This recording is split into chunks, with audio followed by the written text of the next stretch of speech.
darkest roads and up in the clouds, but I've always felt that something's missing. That was until I found you right there in the crowd. You came into my life and started a fire. You made me feel like I could touch the sky. Oh, there's nothing missing now that you're my desire. Now all I have to do is to make you mine. 'Cause I know, and you know what we could be. Like a song, like a perfect melody. Baby, don't say you don't believe in me.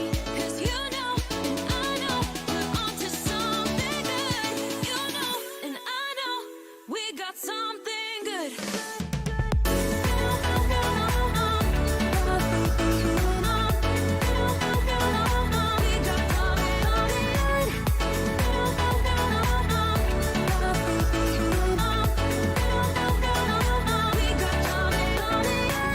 I've been waiting for the one forever. Finally I got you, baby, here in my heart. When I'm with you I feel so much better, oh yeah. Before you I was just a shell, so stuck in the dark. You came into my life and started a fire. You made me feel like I could touch the sky. Oh, there's nothing missing now that you're my desire. Now all I have to do is to make you mine. 'Cause I know, and you know what we could be. Like a song, like a perfect melody. Baby, don't say you don't believe in me. 'Cause you know, and I know, we're onto something good. You know, and I know, we got something good.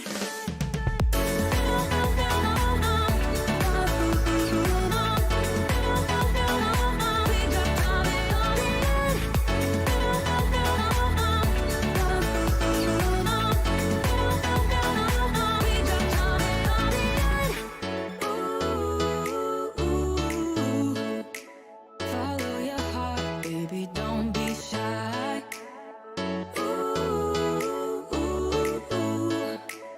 Just follow yours and I'll follow mine. 'Cause I know, and you know what we could be. Like a song, like a perfect melody. Baby, don't say you don't believe in me. 'Cause you know, and I know, we're onto something good. You know, and I know, we got something good. Something good.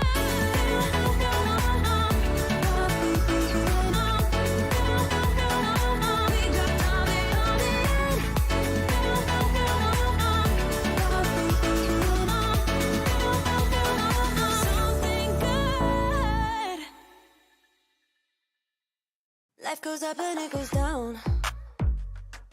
I know my mom taught me that. I figured why we fool around so little, and we keep track of time, being so serious. Idiots thinking it will matter, keep me company downtown before the clock runs out.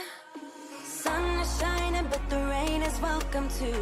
Friends are nearby, don't need another view. Time is not on my mind, but then it's you. Oh, I love it when the love comes around, and then I remember all things must pass. But I'm not gonna wake up, wake up. I'm not ready, let me have another day. Don't wake up, wake up. Keep it steady, 'cause I'm happy, I'm not gonna wake up. No, no, not yet, whoa. No, not yet, whoa. No, no, not yet, whoa. I'm afraid I'll end up nowhere. They keep saying I'll be fine, but how you know that I'll be there when it feels like I'm lying every time someone asks how it goes, and I save the details that actually mean something. Sun is shining, but the rain is welcome too.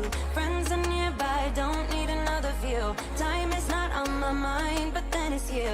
Oh, I love it when the love comes around, and then I remember all things must pass.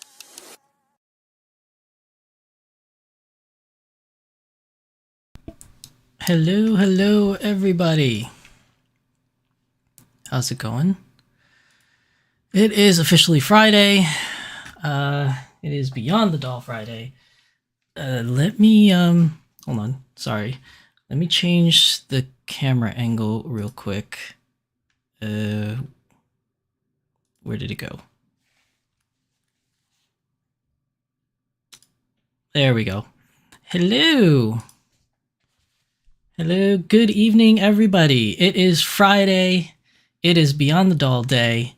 As always, I am your host, Shizusan, and my lovely assistant today is the very familiar, the ever popular on my show, Chitose. She is here, ready to start today's episode. So, if you did not read the thumbnail for whatever reason, we are going to be talking about doll stands and displays for today's episode. I think it'll be an interesting topic that most people don't cover. It'll also be a topic that, I don't know, maybe there's not much to say, I guess, about it. But there may be some things that you never know about. So you're going to find out today. So before we get started, let's say hello to chat because I always forget. So I want to make sure at least I do that from the outset. PMB Sakura, welcome to the stream, PMB Sakura. Linda Hedgewald, welcome to the stream, Linda. And I think that's everybody that's commented so far. If you're just lurking and watching, obviously I don't see your name, so I can't give you a shout out. But yeah, thank you for coming to the stream, everyone that came live today, and thank you for everybody that's going to be watching this later on the VODs. So like I said, today we're going to be talking about doll stands and display cases. So, hold on, I feel like I just got shorter again. I did. My chair is so broken. So yeah, for most of us doll collectors, whether you're into BJDs like 1/3, 1/4 scale, or even if you're into smaller dolls like A-Zones or Barbies, for the most part, you're going to need some sort of stand. Most dolls don't have the best of balance. An argument can be made that some dolls balance on their own much better than other dolls, but at the end of the day, if the table shakes, the wind blows too hard, or whatever, that doll's going to fall over. Like, they don't have actual muscles and a brain to be able to keep themselves up on their own. So in situations like that, a doll stand is much more preferable.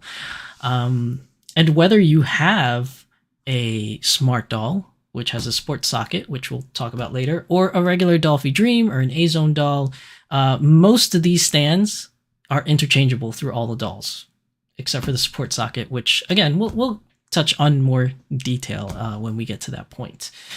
But yeah, I mean, I always found it interesting that as a doll collector is when I have my dolls displayed, it's like, where do you put them, right? A lot of people may put them on their bookshelf or may put them on a little hanging shelf, or might put them on a desk, things like that. Everybody has different preferences and different styles on how they want their dolls displayed. But once you find that spot, when we talk about display cases and stuff, but once you find that spot or that area that you want your dolls to be, do you just let them sit on them, like sit on a ledge or sit on the desk or sit on a chair that's on the desk? Do you have them standing?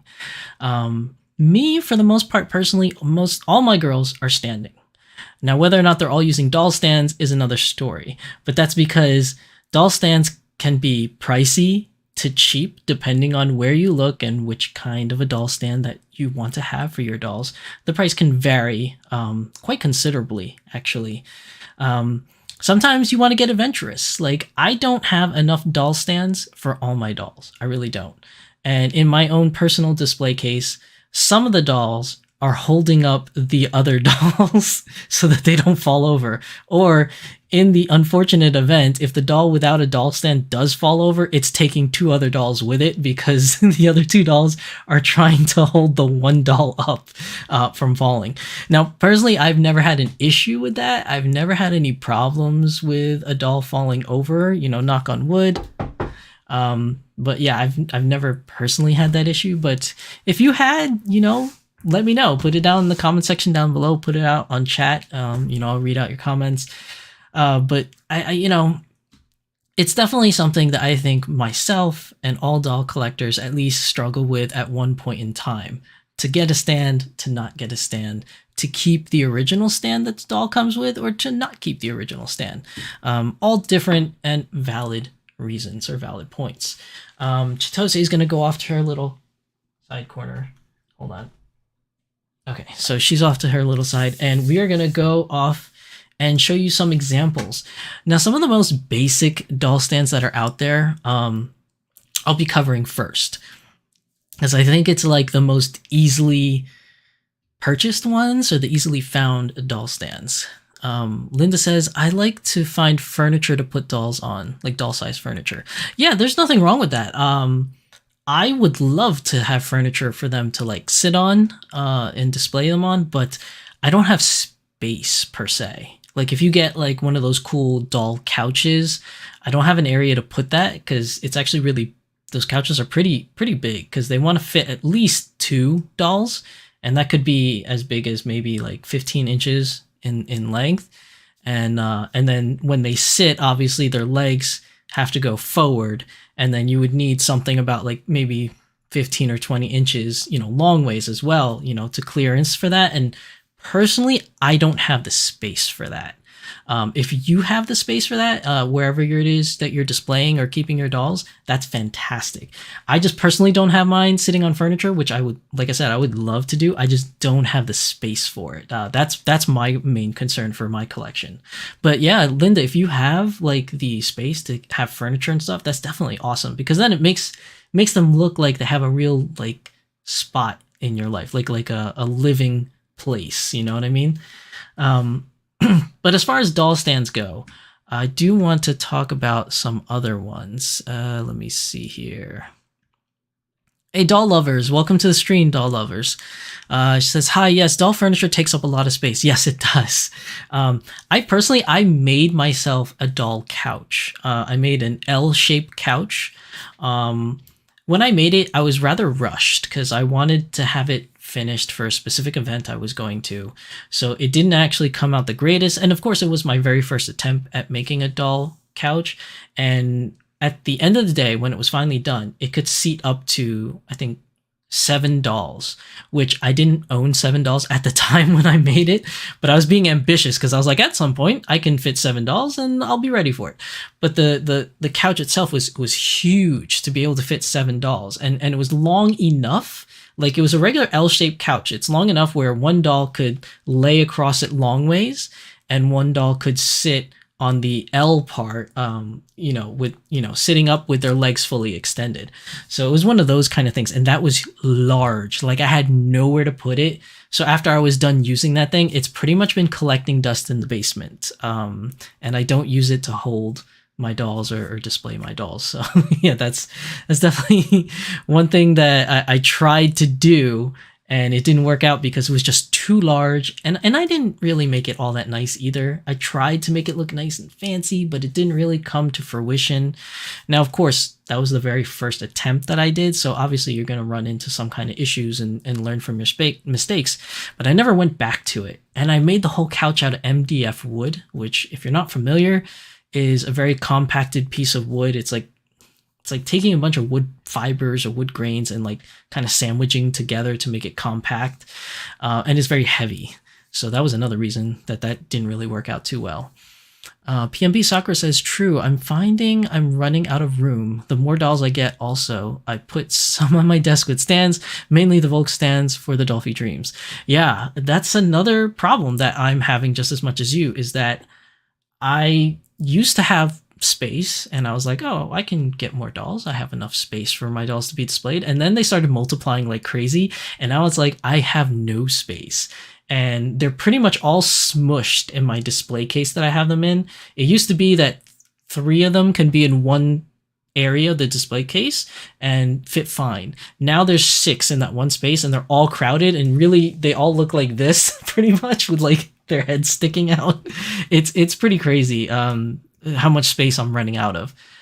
But yeah, let me go back. I'm going to talk about some really easy ones. So the very first one I want to talk about are these.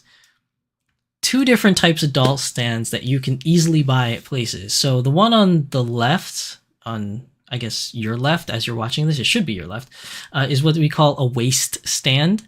So you can see on here, it pretty much on the waist, it'll cinch around the doll's waist. So for instance, where is it? I have one. I know I picked one out especially to show you guys. So here's one that's just like the one on the left, right? And maybe it's better if I do this. So this is like a waist stand, and has a base, has a big enough base. And this particular one you can actually remove. So you can actually move the top part. So this way it's easier to take with you. Like you can put it in your backpack. It can come apart. Versus like if you had it attached like this, it's really hard to put this in a bag because of this big, oh my gosh. That's one con for this stand. But like this big stand, like you have this big circular thing and you have the top part, right? And you can't easily put this in a book bag. But if you take the bottom piece off, like so, right? And there's like little slots in there that you slide them into. It's much more manageable and you could put it easily into a backpack or a suitcase or whatever that you have. But moving this aside, just so that you guys can see it, but the waist stand is right here. So you can easily pull this up, right? You can pull this up out of the thing and you can see right here, like it opens, and the further that you put it into it, it can close. So you have it opened and closed, right? So I usually keep it open like this. I'll put it around the doll's waist, kind of like with Chitose. I'll put it around the doll's waist, which I can't because her arms. Chitose, open your arms. Okay, so like so. So then you'd put it around the doll's waist, and then you would stick it into this little silver piece here, and that'll keep it nice and closed. Now you can put it on the waist like so. You could put it higher up. I believe, like Linda says, it's actually supposed to be the chest that holds it. Yes and no. I mean, you can put it on the chest. I think, like you said, it's designed to be put on the chest because it stops at the bust line, but you can put it actually on the waist as well. Now, you won't have as good as a grip on the doll. It'll move around a little bit, but for the most part, it'll keep it pretty much solid, but it's not as sturdy as if you put it on the chest. You're absolutely right on that. But I personally like to put it on the waist. Now, another thing you could do is if you can't get your hands on, let me take this off for a second. If you can't get your hands on like a really tall 1/3 scale version of these waist stands, another thing I like to do is take the waist stand and clip it to a leg. So the smaller ones won't have as big as a circular area as this. So they'll be much smaller, but you can actually put them around the leg and then hold them up that way. And it'll keep them steady enough. It's not like foolproof. Like I said, they can still move around, but it'll give you that extra added sense of security that it'll at least keep the doll up relatively okay. Now, again, if somebody bumps the table or if you're outside and a really strong wind blows, the doll will still fall over. But you can always get away with putting it around one leg as well, and you can hide it under the dress. So like, for instance, if I were to lift up her dress a little bit so that I can sneak the doll stand in there. So now the doll stand's in there and you can't see it, but it's holding up one leg. So, you know, you could get kind of creative on how you use these types of stands. Let me put her off to the side a little bit here. You can be a little creative on how you use these stands, and they're relatively cheap to purchase. Like these waist cinching stands that are just metal, like the one that I'm holding here, they're relatively cheap. You can buy them in a lot of different places. So I'm talking, you can buy them online on Amazon. Amazon has quite a few and a lot of different brands. just be careful when you're searching, because if you look up these stands on Amazon, some of them, it'll be like $40 for one. And it is the same quality and the same kind of stand as you would for the $8, $10 ones that you'll find. So they try to scam you if you're really not paying attention. And then other times you'll see it's $40 for one of those stands. But if you read the fine print, it says you get like a set of 3 of them or a set of 5 of them in that set price. So you really just got to really look. And they come in different colors as well. Like you can have them in white, black, I think brown is another color. You can get them with wooden bases as well, which is pretty easy. But they've shied away from having the ones with the detachable top, like the one I have. I actually tried before this episode. I was trying to find where I can purchase one that has the bottom half that's removable, like mine, and most of them are actually attached to the base nowadays. It's kind of hard, actually. I couldn't find any where you could detach the top, so that's quite unfortunate. But if you are able to find one, those are good ones to have, in my opinion. I think they're definitely well worth the money. And my chair's sinking again. But again, they're relatively cheap. You can get it from Amazon. You can get it from eBay. If I don't know about internationally other countries, but in United States, you can go to places like Hobby Lobby, AC Moore, like those type of places will have those doll stands. Michaels, I think they used to carry them in their stores, but then they took them away, but you could still buy them on their website. So just shop around. They, like I said, they vary from price from like, I think the cheapest I've seen them is maybe like $4 or $5. And the most I've seen them is like maybe $40-$50 for one, which is obviously a scalper. Like someone's out there just trying to see if they can steal your money, like if you're not paying attention on what you're buying. But then again, like I said, you can find good deals too, where you could find them where it's like $20 for a 3-pack or something like that. They're not the greatest of quality, but they do get the job done. If you just need a stand just to like have them standing in a display case, you're not really taking photos of them, you know, it's not really like, you're not really worried at how they look, you just want them standing. These things get the job done really well. And like I said, they're not like the best of quality. And the base that the dolls are on, like this little circular flat piece there, is just a thin piece of metal and it's very light. So if you have one that has like a very small circular base, the odds of wind blowing or a table shaking and them falling over is greater. If you can find one that has a really wide circular base, that's the best for these types of stands because they're very light. And because they're light, they're easy to fall over. But the bigger the circle on your base, the better it is, and the more chances you have of the doll not falling over. Now, some bases are weighted to make them heavier, which is much, much better. And we'll get to that in a little bit once we get to that section. But I want to talk about this one on the right here. Now, the one on the right is what's known as a saddle stand, kind of like the saddle of a horse. And it's exactly what you think. The doll just sits on this U-shape stand here. So it pretty much just holds them up from the crotch like this. And it sounds really weird and kind of perverted when you think about how it's holding it up, but it's actually a really great way to display a doll.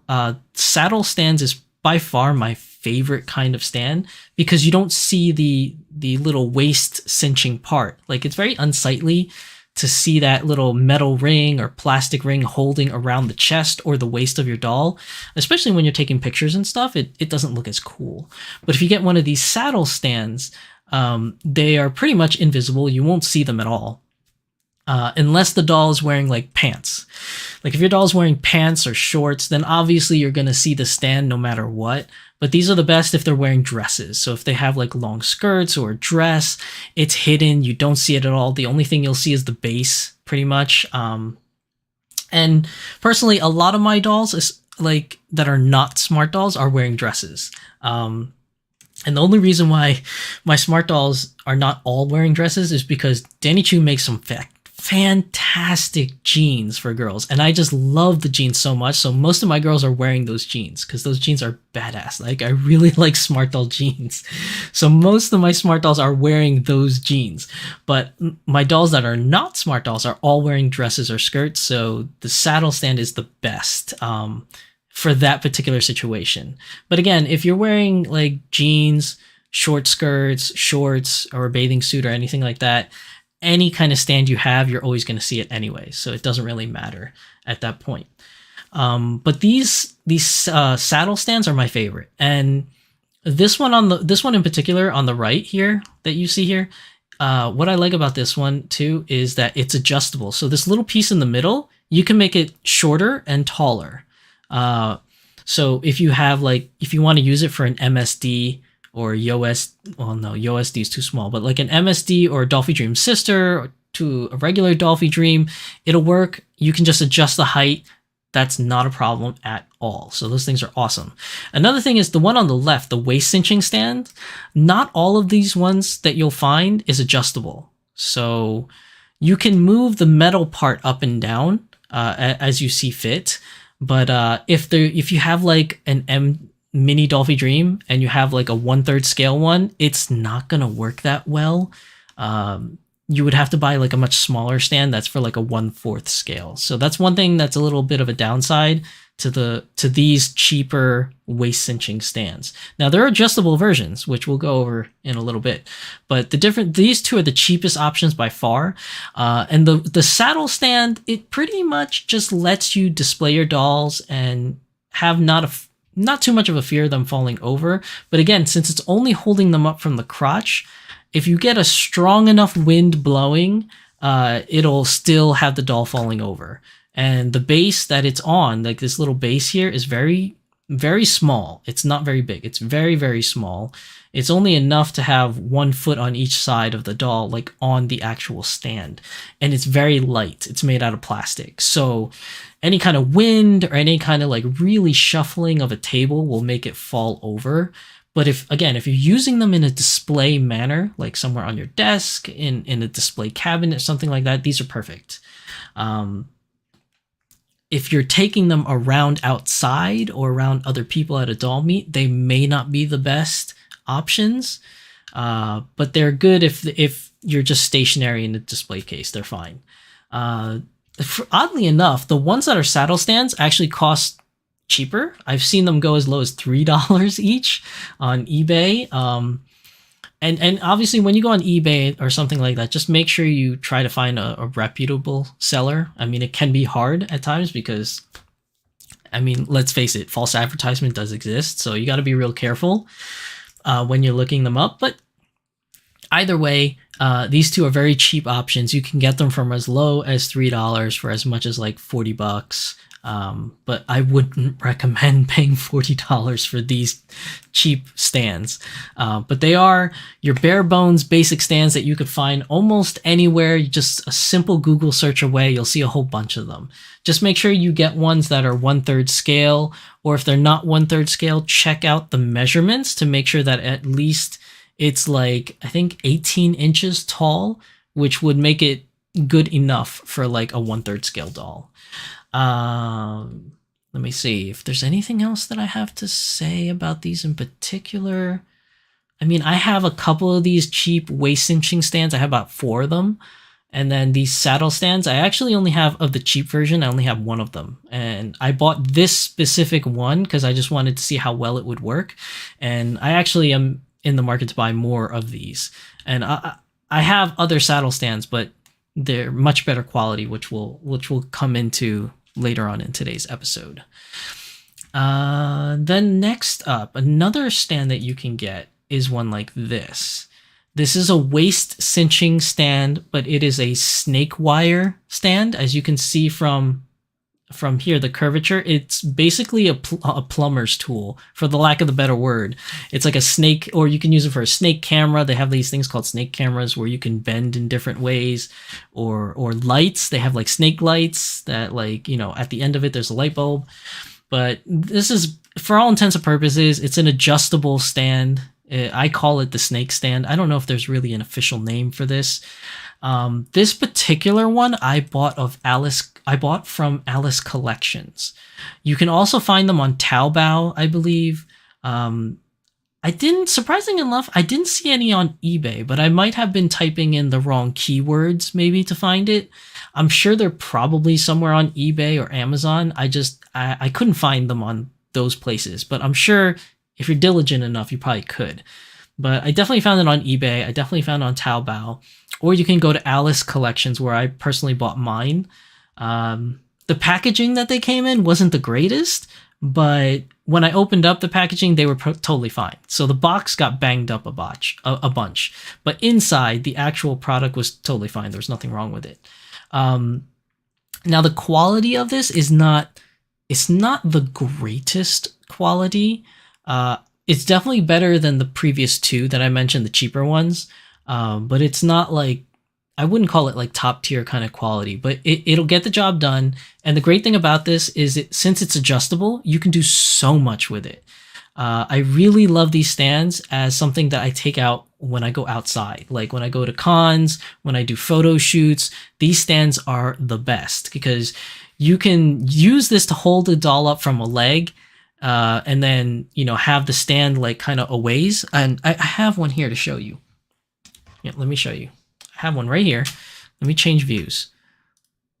Okay, so this is the doll stand, right? So you got this clear base. It's a clear acrylic base. The bad thing about this is it gets scratched up a lot, but on camera you can't see it. It just looks super clear, but it does get a little cloudy. You could see it here. It's a little bit cloudy when I put my face in front of it, and there's a lot of scratches on it.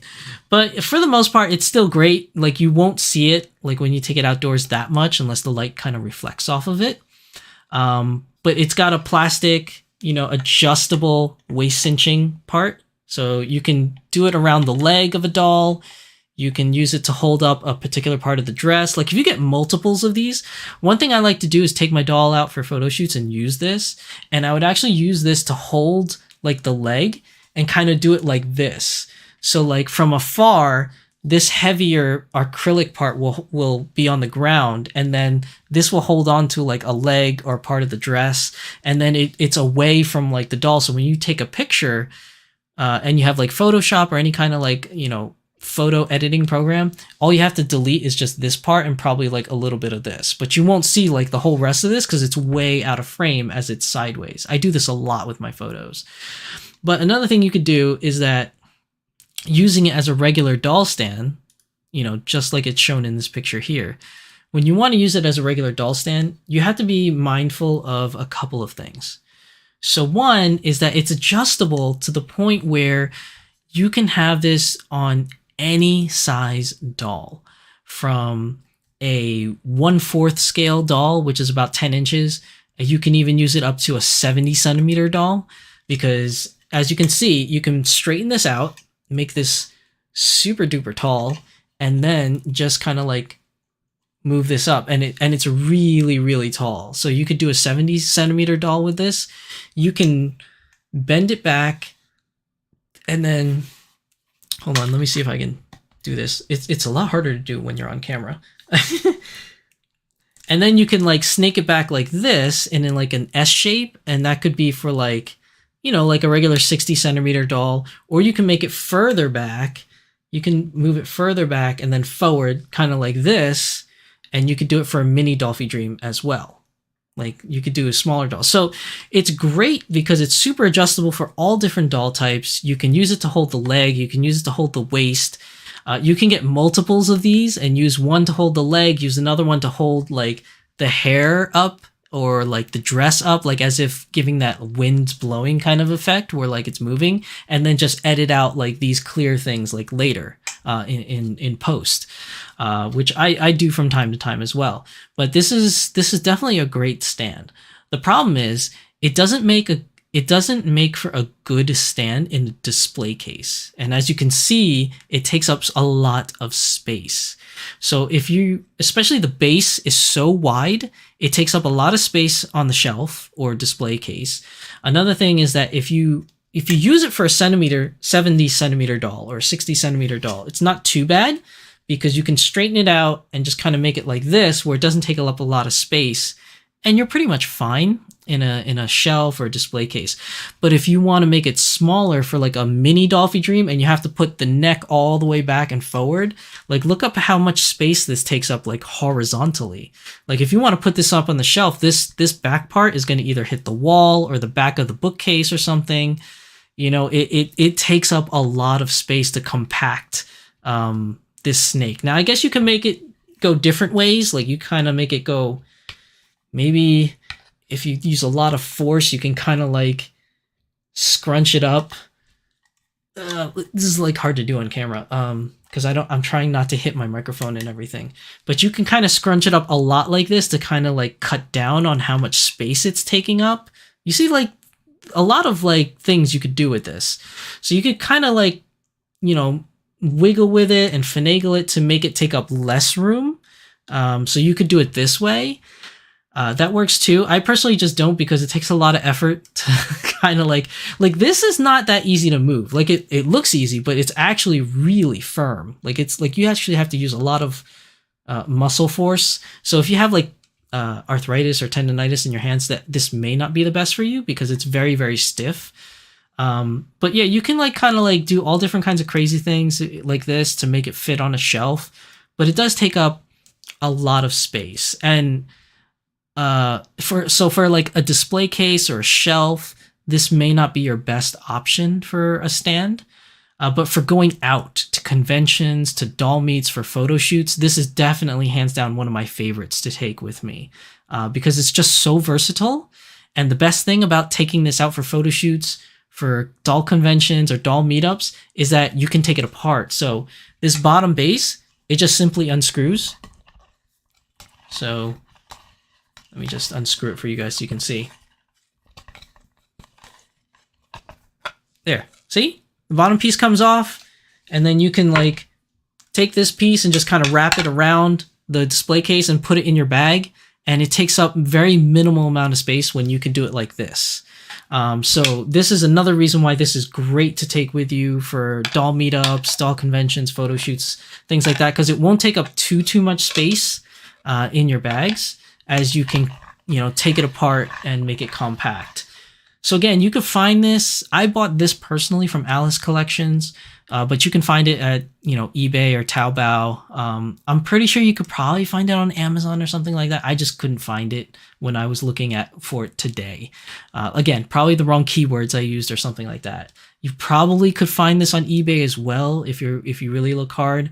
But I swear by this. This is one of my favorite stands whenever I go outside of the house. It's not really great, like I said, for a display case or a shelf or a bookshelf. If you put it on a desk, it's fine because you have plenty of space on your desk. So this is not bad if you're going to use it on a desk. But in small confined spaces, this is probably not the best thing for a small and confined area to display your dolls. But it definitely is one of my favorites, and I do recommend that you at least have one of these in your collection of stands. I think you'll benefit from at least having one of them. Hey, LavilyDay, welcome. Hello, that's the sort of stand I have for my Y'shtola on. I only have two, one MSD, one SD. I want to get a bunch more. Yeah, they're great stands. I didn't even know they made a different size, like an MSD sized one. So that's good to know. Thank you, Lavily. Aren't you streaming today, Lavily? I thought you're streaming at the same time I am. But welcome to the stream. Either way, welcome to the stream, Lavily. It's great to have you. And thank you for being on last week's episode. We had so much fun. But yeah, these kind of snake stands are definitely one of my favorites. And I highly recommend you at least have one of these in your collection.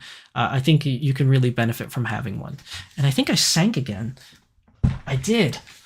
I need a new chair, man. I'm telling you guys. Let me get a drink real quick. Hold on. Thirsty. I have some hot tea with me, but right now I just literally got it from the kettle, so it's boiling hot, and I wouldn't dare put my lips on that right now. Lavi says, hey, I've been lurking since the start. Been typing a script. I switched to Sundays, so tomorrow. Oh, okay. All right. No problem. Oh, yeah, you did say that you were going to switch days, so yeah. Well, welcome to the stream. It's great to have you here. But yeah, I mean, those are some basic stands that you can buy. This snake stand, that, as I'm dubbing it, the snake stand, this is what I would call like a mid-tier kind of stand, because the acrylic base at least has a little bit of weight to it. It's not as light as these previous stands that are on here. These are very, very light. They weigh next to nothing. But this one, at least the acrylic base has some weight to it. so it'll give it some kind of like steadiness. And the metal snake stand part is actually quite heavy. Not like super heavy, but it's heavier than what you have with the previous two stands. So you do have some weight to it. It does feel a lot more stable when your doll is on one of these stands.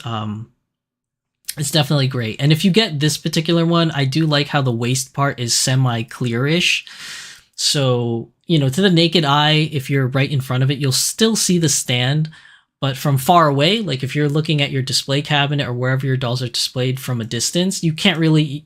your eyes can't really see it or pick it up. And sometimes with cameras, if you're far enough away, you won't see it either. I'm not saying you have to be super far away, but you know, if you have a little bit of distance between the camera and like the doll, and like you're trying to do like a wide shot, you actually may not see it depending on how you sneak it into their clothing or something like that. But definitely like a good stand to have. And then the next stand, I believe, is the more high-end ones, right? I think I put that on there. Yeah. So these are the high-end, like what I'm dubbing high-end stands. These are from Volks. So if you go to Volks, which is the creator of Dolphy Dreams, they sell doll stands as well. And as you can see in the picture, they have waist stands. This is their waist version. And then they have their saddle stand version. And they have a choice. You can have a metal base plate or you can have a wooden base plate. Now, both stands, whether you're using the saddle part or you're using the waist cinching stand, actually has right here in the middle. I don't know if you could see it because my pointer is white and the background's white, but right in the middle, it has adjustability clasps. So you can actually make it taller or shorter, but only to a certain degree. It's not like you could interchange MSD like a mini Dolphy Dream and a regular Dolphy Dream, because it doesn't extend or contract as much as you think it does. But it gives you a little bit of wiggle room, enough where, what's the best way to describe it? It's enough where your dolls can wear heels or flat shoes. That's how much you can change it, like that much of a distance, which is not much, maybe like an inch, or in centimeters, that's like what, like 5 centimeters? I don't know. I have no idea. I have no idea how big centimeters is. Sorry. But yeah, you can only adjust it enough to adjust for high-heeled shoes or no high heels. That's really about it. But that's a great feature that you can do that. If you want to get one for a mini Dolphy Dream, they do sell a smaller mini Dolphy Dream version. And if you want a really, really small version, they do sell one for YoSD, which is even smaller than mini Dolphy Dreams. But these are the reason why I'm dubbing these like the high-end tier is because they're very expensive. They're about $50 to $55 US, depending on the strength of the yen. I think right now, because the dollar is much stronger than the yen, I think you can actually get it for even cheaper, probably $38 or $40 right now, which is why they're all sold out. If you go to the Volks USA, you go to Volks International website, they're all sold out. And last month they just restocked them and they sold out within a day. And I think that's because the conversion rate from yen to the dollar right now is so favorable that people who otherwise wouldn't have bought them are like buying them out right now because they're kind of cheap comparatively. When I bought mine, it was before the pandemic, so it wasn't cheap back then. They were about like, I think it was $58, and then with tax and then shipping, it ended up costing me almost $65 or $70, you know, to my door for one stand. So it was very expensive back then. But now, if you're able to find them from Volks, the conversion rate is very favorable, where you can probably get one for $50 solid, including the stand, tax, and delivery. So I think a lot of people are buying them out right now because of that. The reason why I call it high quality too is because the metal is a very good metal finish. You can even tell in the picture, like it's really reflective.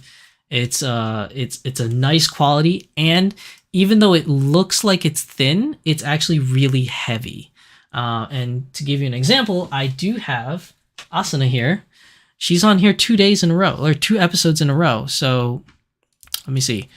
So Asuna here is sitting on a saddle stand. So you can't see the stand, right? Because it's a saddle stand. It's holding her up from her crotch, but you can see it right here in between her legs, the little metal pole that's on here. So if I were to take her off of this, which I'm kind of scared to do so, but I'm going to do it anyways, guys. Let me see. If I take her off, come on, there we go. And have her stand on her own 2 feet for at least a little bit. Please don't fall.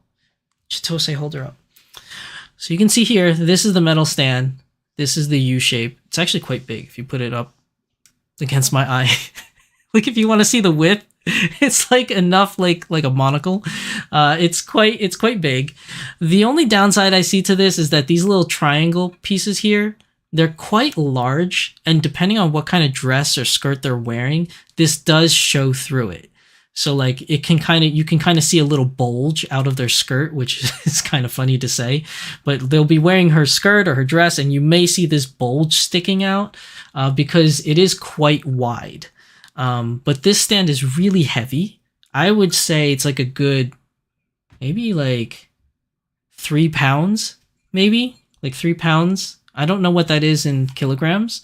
But if you use a conversion thing, it's about probably like a good 3 pounds or 2 pounds, something like that. It's got some quite weight, but the weight is all in the base. Like you can even hear it. Listen to that ASMR.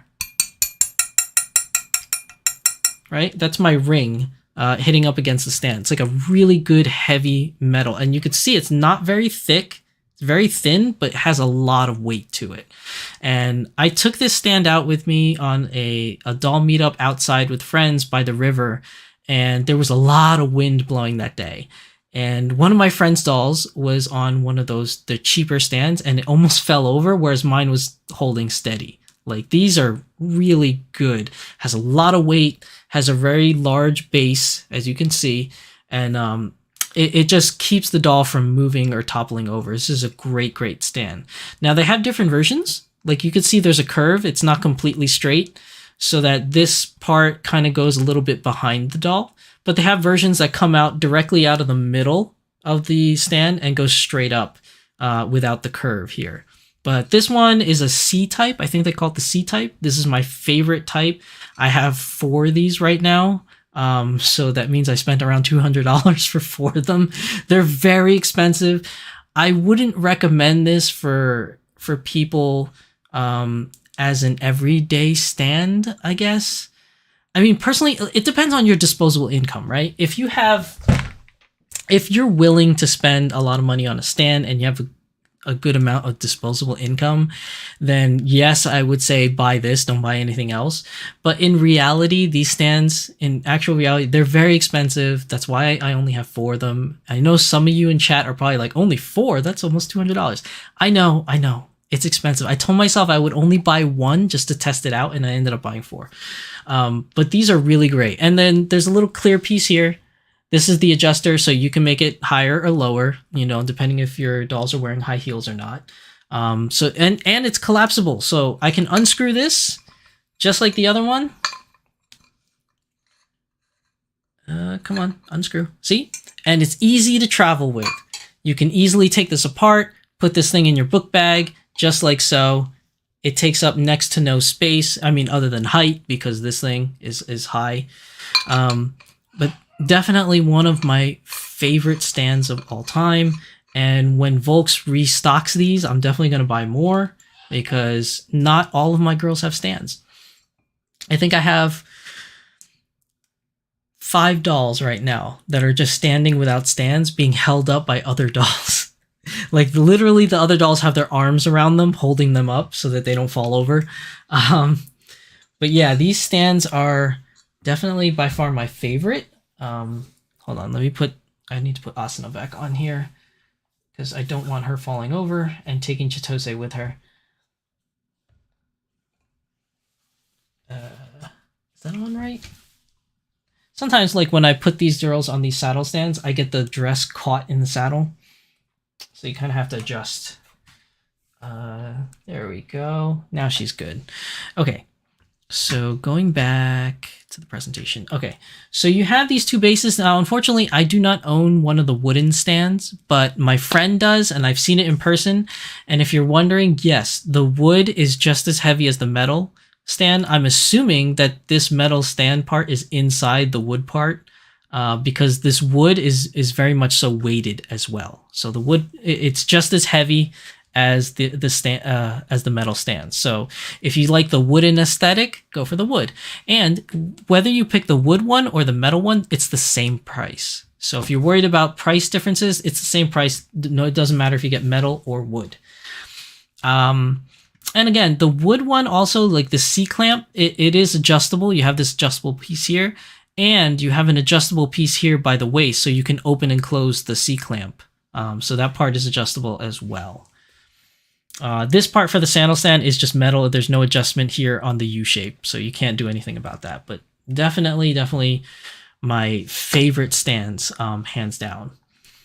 Then next up is this one here. So Volks also has these little chair stands. So it's the same base. So you could see, you just use the same base. You just take that top half part off. So like, if we go back, this top half, right where that clear clip, that adjustable clip is, you just unclip and remove this top part. And then you can add this chair.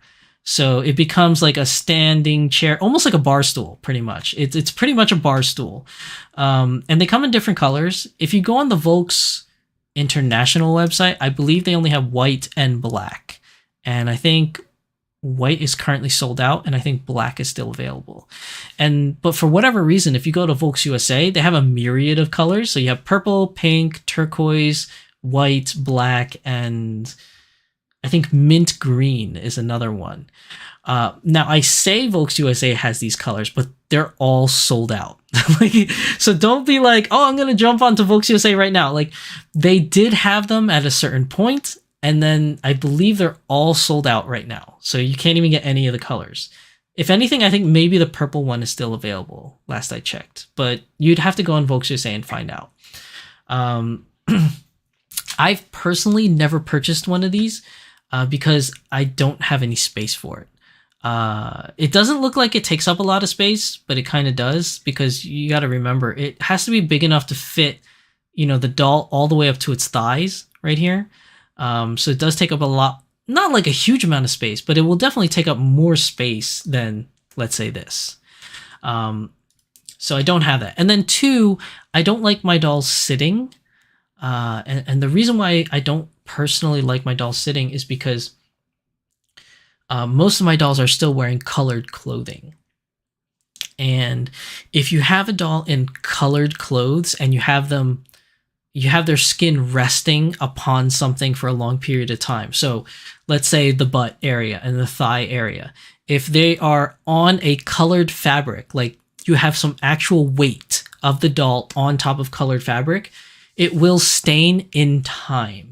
So it's not like you put them sitting down and all of a sudden, oh my God, they stained. No. It'll take some time. Like if you put them in a colored outfit and they're sitting down, and you don't do your regular maintenance checks, like I usually like to check my dolls every 2 to 3 weeks at a time, just to make sure that there's no stain coming through and onto their bodies. I usually do a regular check. And that's usually been good for me. And I've been able to either catch them quickly or make sure that they don't have any stains at all, and they're fine. But if you leave your dolls in colored clothing and they're always sitting for long periods of time, like let's say they're in a display case for 6 months sitting down on a colored jean or colored skirt or something like that, there's a high chance that that will stain the doll. So personally, I don't own one of these sitting stands because it's more of a chance of your doll getting stained. But there's nothing wrong with buying it and using it for like props. Like if you're using it for a picture photo shoot, if you're using it like for a doll meetup, because you have it there, they're sitting on it at a doll meetup or a doll convention, and that's fine. That's like a day, 2 days, 3 days max that they'll be sitting. Not a big deal. And then you just put them on their regular standing stands, when you get home and you display them. But for long use, I wouldn't recommend it for long-term use. As there is a higher possibility of staining. I'm not saying it definitely 100% will stain, but you have a higher chance of it possibly staining. My Lady Disdain, welcome to the chat, my lady. Sandy and John in the house. I may grab one of those chairs because they will work with SMD Evolve. They will. They will definitely work with a Smart Doll Evolve frame for sure, 100%. But again, just be careful when you have them sitting down on anything for that matter. So if they're sitting on a chair, if they're sitting on a ledge of like the edge of your desk, or on a shelf, like the edge of the shelf, just make sure you do your regular checks of your dolls to make sure that the color of the item doesn't stain. Now, if you're the type of individual that has your dolls in white clothing all the time because you're kind of paranoid, which I sort of am, like, not all my dolls are in colored clothing, but some of them are, and the other ones are in something really light, like an off-white or a white or something like that. But yeah, if you have your dolls in all white clothing, then there really isn't anything to worry about if you have them sitting for long periods of time. That part is pretty much okay. But these are definitely really, really cool. But you do have to buy them in pieces. So you have to buy the bottom piece separate, and then you have to buy this top piece separate. And I think the bottom piece is around, trying to remember what it was. I think it was like around like 25 or 30 bucks for the bottom piece. And then this top piece was like, I think $40. So it does cost you a little bit more money to get one of these chairs. But they're definitely worth it, I think. I mean, personally, I'll get one someday in the future, just so I can have one for display purposes when I go to conventions or doll meetups. But it's not something I personally would use in my display case with my dolls. But if you want to use them in your display case, that's 100% up to you. I would just caution you and tell you to just check your dolls regularly just to make sure they don't stain, because God forbid you forget to check them and you have a stain on your doll, and that's a whole nother problem that you have to deal with. Lovely says, with resin, it can stretch the elastic to keep the dolls seated, but they can always be restrung. That's true. So I'm not a huge, I don't think that's the right word. I'm not entirely knowledgeable, there we go, about resin dolls. But what I do know is that when they're strung up with rubber bands on the inside, any kind of bending of any limbs whatsoever is pretty much stretching the rubber bands. So just as Lovely says, if you have them sitting, because you're obviously, the legs aren't straight, they're at a bend, that is stretching out the rubber bands inside. So after some time, they will get loose and worn out, and you're going to have to restring your dolls. And my chairs fell again. I'm one of these days I'm going to buy a new chair. Like, this is, like, I keep dropping like about 5-10 inches like every like 10 minutes or so. But yeah, these are definitely really cool. Check out Volks whenever they restock them, because they're currently all sold out. But if you do manage to get your hands on one of these stands, whether it's the chair or one of these other Volk stands, they are, in my opinion, like really high quality. They're really great. Now, are there other doll stands that measure up exactly to the same as this, like kind of quality? Probably. I just personally haven't found one yet. But I haven't scoured every possible avenue that there is in the world to scour for doll stands.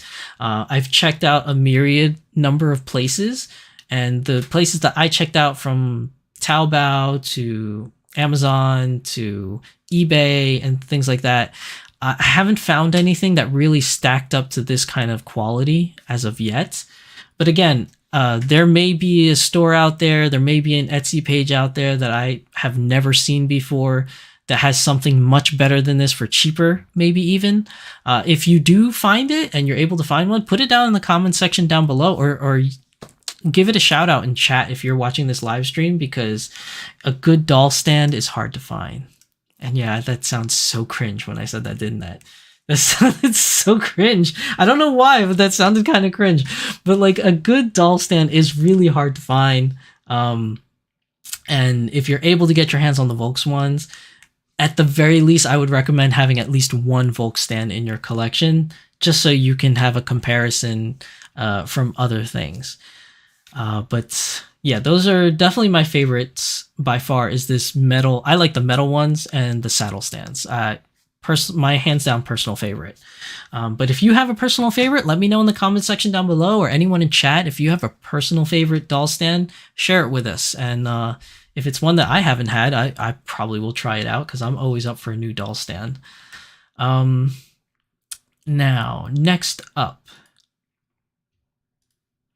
Smart Doll. Let's talk about Smart Doll, because Smart Doll is unique in the fact that Smart Doll has a support socket in the back. So it has a little, so if you don't own a Smart Doll, or you know nothing about Smart Doll and you're watching this show as a new person in the hobby and you're just starting out, you're trying to learn, all you can, well, Smart Doll has a support socket. And basically what that is there's a little hole in the back of the doll where you can put this little peg in here, and it's basically a car antenna from the 80s that kind of like expands out. And it creates a tripod amongst the two legs of the dolls and the one extra piece hanging out. And this is very unique to Smart Doll. Currently, only Smart Doll has this item. And the reason why I say currently is because there's another doll that's going to be utilizing the Smart Doll.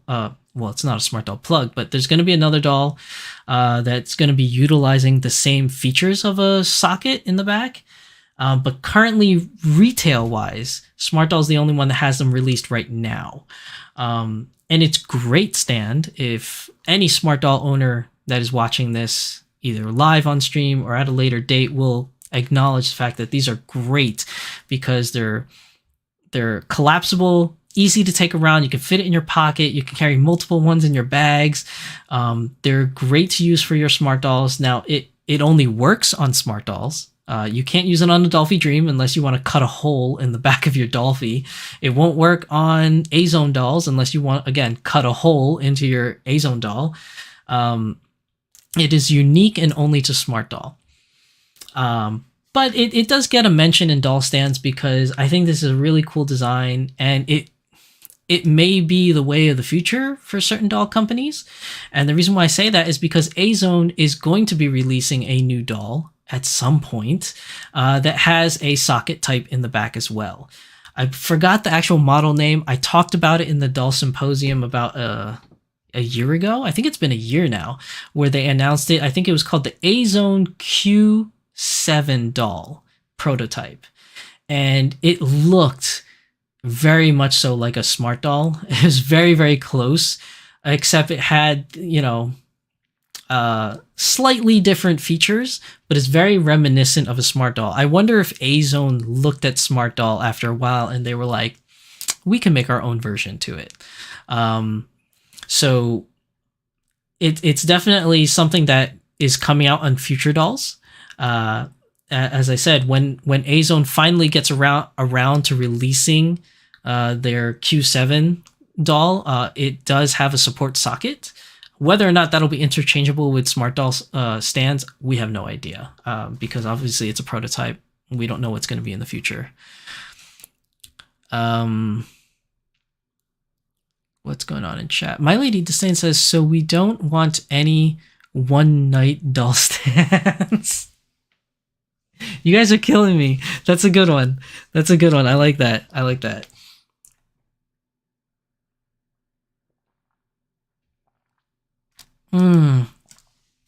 Oh, that tea is so good. That's a good one. I like that. My Lady Disdain says, you can hide the stand, which is harder with other stands. Yes, so with the Smart Doll support socket stand, you can actually move the metal piece instead of being in between the legs, shown here, you can actually move it behind one of the legs here, and it looks like the doll standing on its own when you're taking pictures and stuff, which is really cool. PMB Soccer says, a few of my 1/6 scale A-Zone dolls have the socket stand. Really? When you say 1/6, is that are you talking about the Pure Nemo series? Is it the Pure Nemo series? Because I'm trying to think of any A-Zone 1/6 dolls. They have the Pure Nemo series. They have those, like, I don't know what they're called. They're like original collection kind of series, like the Assault Lily girls. I don't think the Assault Lily girls are Pure Nemo brand, but I think they utilize the Pure Nemo body. Is that what you're talking about, PMB Sakura? Because, okay, you are. Okay, so I didn't know that, actually, because I used to have a Pure Nemo, and it did not have a support socket in the back. So I'm assuming you're talking about the new inflection body styles from A-Zone that have the support socket. If so, I don't own one, so I actually didn't know that. Looking at my Shimakaze on my desk, she has the socket stand. Shimakaze. Oh, the Azure Lane girl, right? From A-Zone. I did not know. She's an older girl, isn't she? I did not know she has a support socket in the back.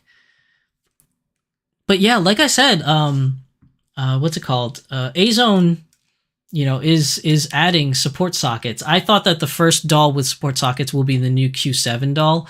But if you're saying that it's already being introduced into the Pure Nemo bodies, which I honestly didn't know, thank you for bringing it to my attention.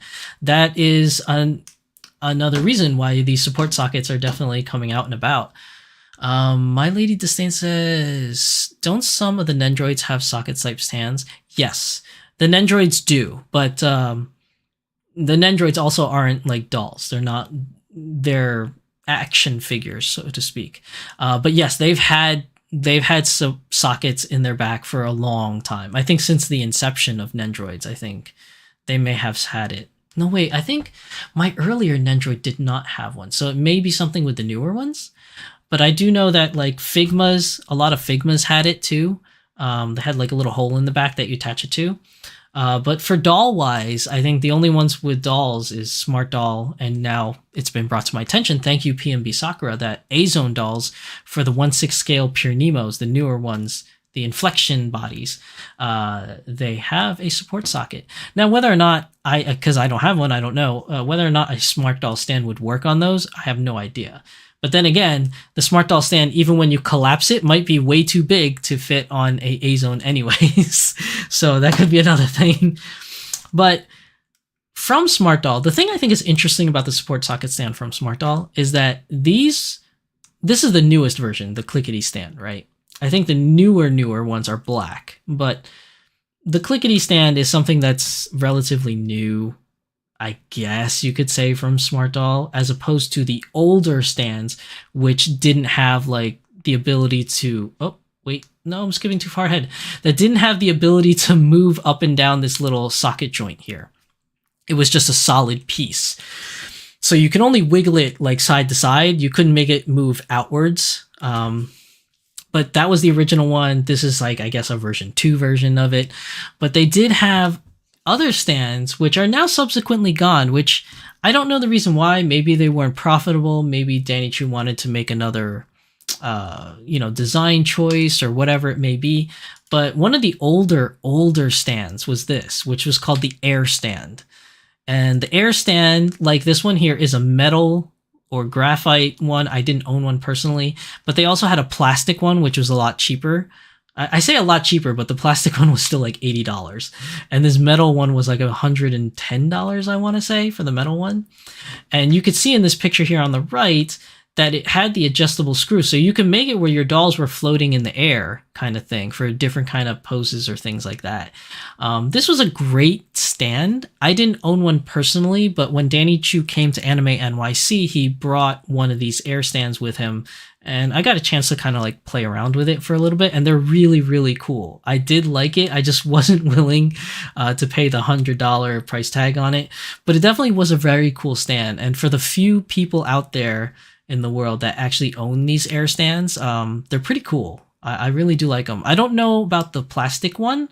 Like, I don't know how well the plastic has aged, because the plastic one was a clear plastic. So I don't know how well that one aged or not, but I would imagine that the metal ones hold up pretty well after time. Why this was discontinued, I don't know. It might be because it was expensive and people weren't buying them, or for whatever reason, but they are now out of production. I don't know if Danny Chu has any plans in remaking these and re-releasing these. We have no idea, but they definitely were a cool type of stand. My Lady Disdain says, we put the top of the air and tripod stands on a mic stand. Makes a nice sturdy stand for when we stream. Oh, that's an interesting way of using it. That's pretty cool. Yeah, you could definitely do that. You could take that piece, yeah, and put it on top of like a mic stand or something. Yeah, I could dig that. I've never done it, but that sounds pretty cool, actually. But yeah, this is something that was released by Smart Doll, and for whatever reason, it's just not available anymore. Maybe it'll make a comeback at some point in the future. Maybe there'll be a version 2 version. Who knows? But that was something that they'd released and subsequently discontinued. PNB Sakura says Smart Doll Stand is just a little too big for A-Zone. Just try to test fit. Also, it is Shimakaze from Kantai Collection. Oh yeah, Kantai Collection, not Azure Lane. I'm sorry. You're absolutely right. Kantai Collection. See, I'm a huge Azure Lane player, and I just, for whatever reason, I just thought it was Azure Lane that she was from. But Shimakaze, you're right. That's Kankore. That's a Kan Collection. That's Kankore. Which, on a side note, because I'm the king of tangents, when I was in Japan, I played the Kantai Collection arcade game in the arcades, and obviously because it was in Japan, there's no English subtitles. I had no idea what was going on. I couldn't read any of the menus. I couldn't do anything. So I just tapped a whole bunch of buttons. And even though I was tapping a whole bunch of buttons, I did win a battle or two, but I didn't know how. But when you win a battle or you do like a gacha thing, it spits out these cards. So I do have a card. Hold on.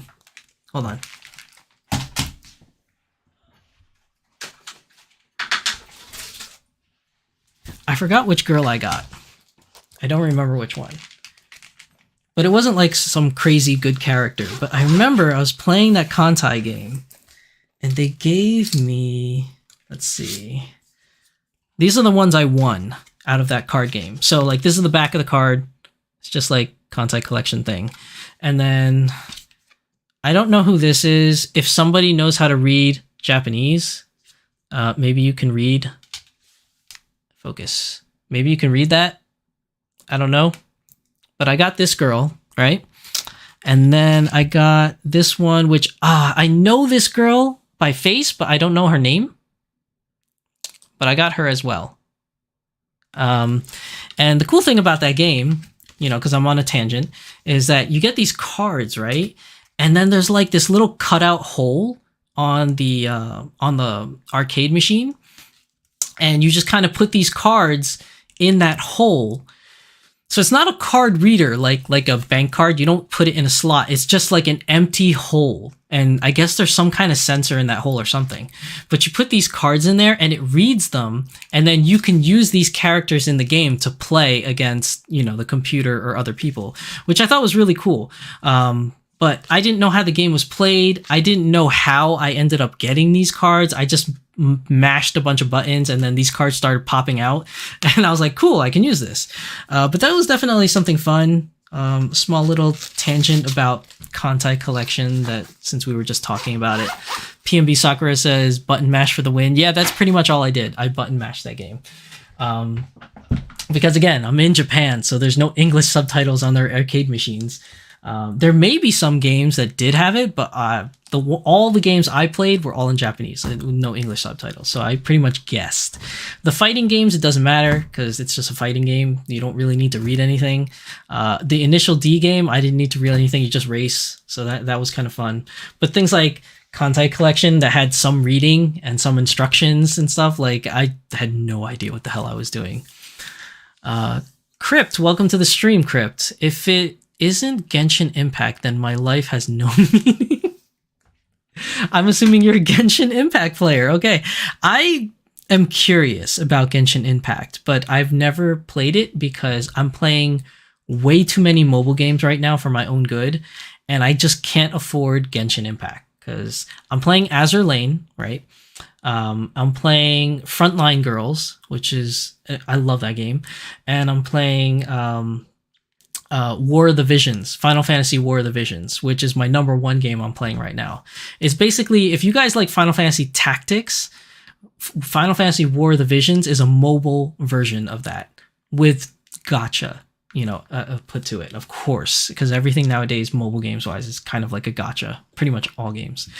But yeah, that was a fun little tangent about gaming and stuff. So yeah, I mean, it is also on PC. Yeah, Genshin Impact is on PC as well. Yeah, but Genshin is going to steal my money, which I don't need another game stealing my money right now. But yeah, that's these are the air stands. Now another stand that Smart Doll had, going back to stands, another stand that Smart Doll had was this one, the tripod stand, which, ooh, I forgot to get it out earlier before the stream, but I have one. Hold on. Where is it? Right here. There we go. Okay. So I have one right here.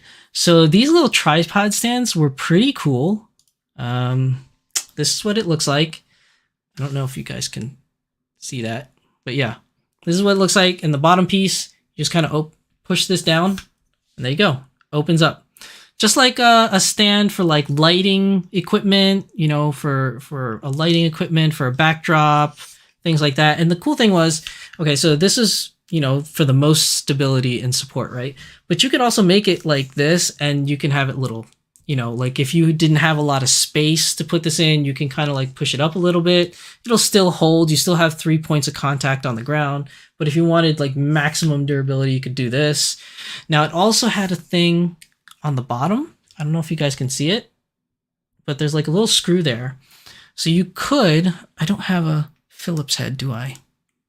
No. Oh wait, no, it has a thing. So what you could do is you can unscrew this bottom piece, right?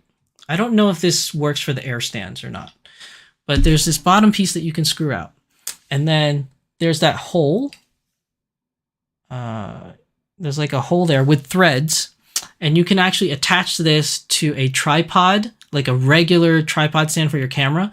And you could like screw this on here, and it would be a stand that you could use to make the doll even higher up on the ground. You can make the doll like 5 feet high up in the ground to get like certain pictures or certain photos that you wanted, like of your dolls. A good example of that is if you have them on a really high up 5 foot tall, like, you know, camera stand, what you would do is you put them like in front of a tree, and, you know, you would make it an illusion where the doll is a good relative size to the tree, you know, based on how you took the photo at a certain angle. There's like a whole philosophy behind this kind of photo taking. Look up like toy photography videos. You'll see what I'm talking about.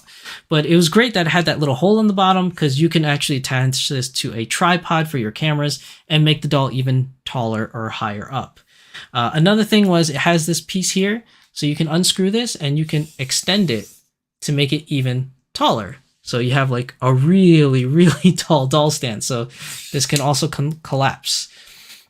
Now, initially, it had this regular version 1 of the support socket. So you could see it's not bendable.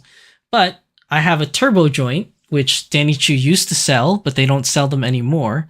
And you could just attach the turbo joint to here, and then you would have an adjustable socket entry thing.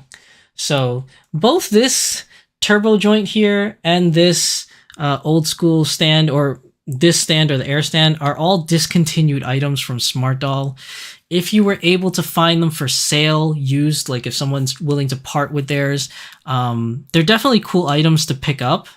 I really like these stands. I take these stands with me when I go to cons for my Smart Dolls, just to show people like a different kind of way to display your dolls. But it is a little bit of a tease because they're not available anymore. So a lot of people see me use this stand and they're like, oh, where can I get one of these? And unfortunately, they don't make them anymore.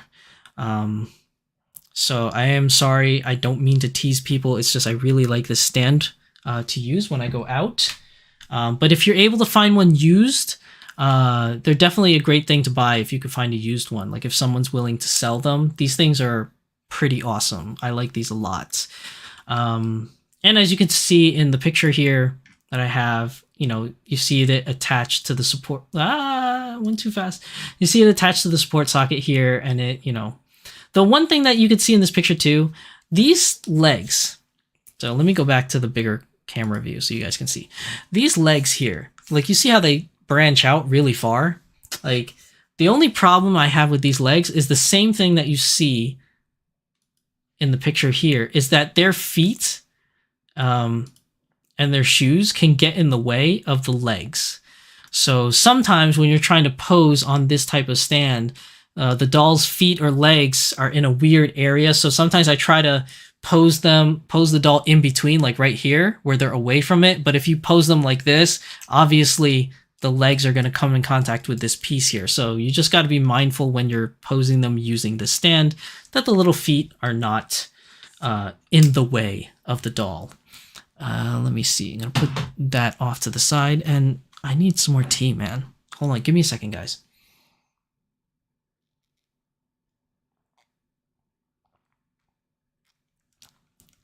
Okay, so that's pretty much everything. When covering doll stands, that's pretty much every doll stand or type of doll stand that you'll come into contact with. Again, just to reiterate, you have your cheapest stands here, which is the saddle stand version. This is a cheapo one, and a waist cinching stand, cheapo one. These are great if you're using it in display case because they don't take up a lot of space and they're relatively cheap.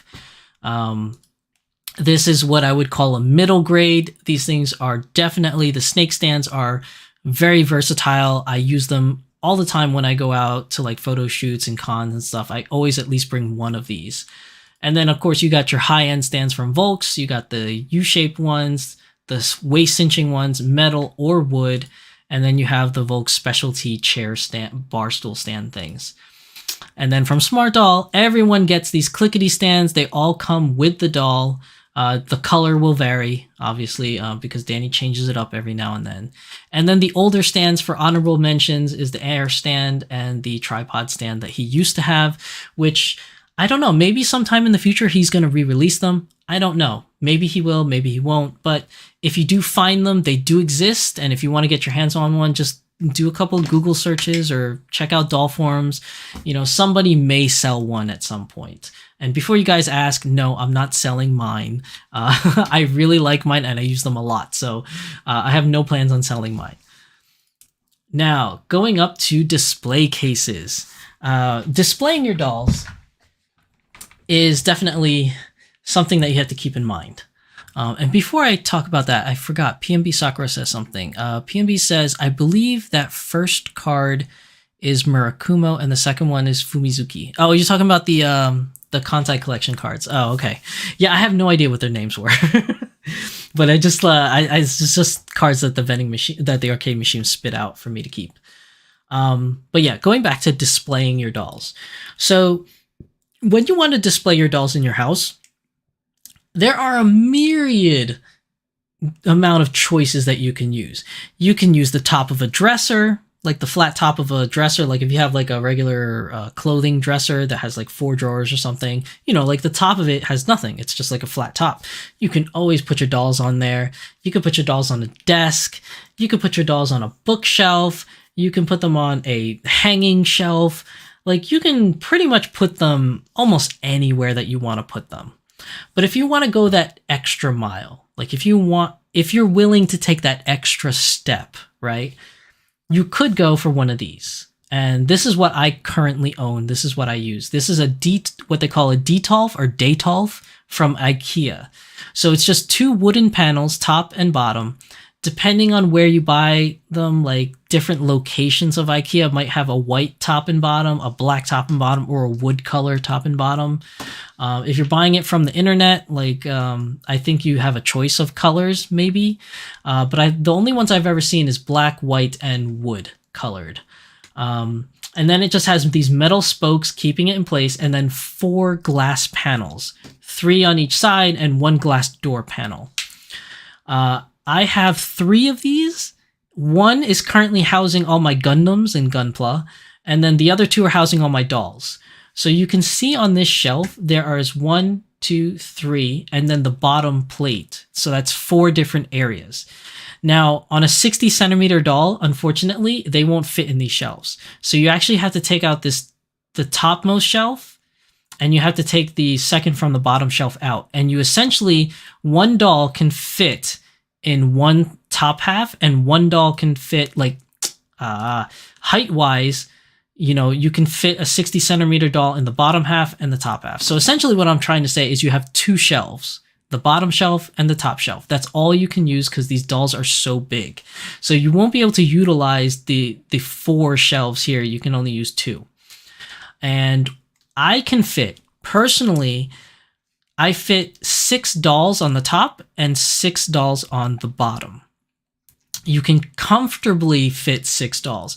Anything more than 6, like 7, you can fit probably 10 dolls, but they would have to be super squished and all of them are rubbing up against each other. Like literally the dolls are rubbing against each other to fit 6 on the top and I mean to fit like maybe 7 or 8 to maybe maximum of 10 in one area, but that's like really crowding them in.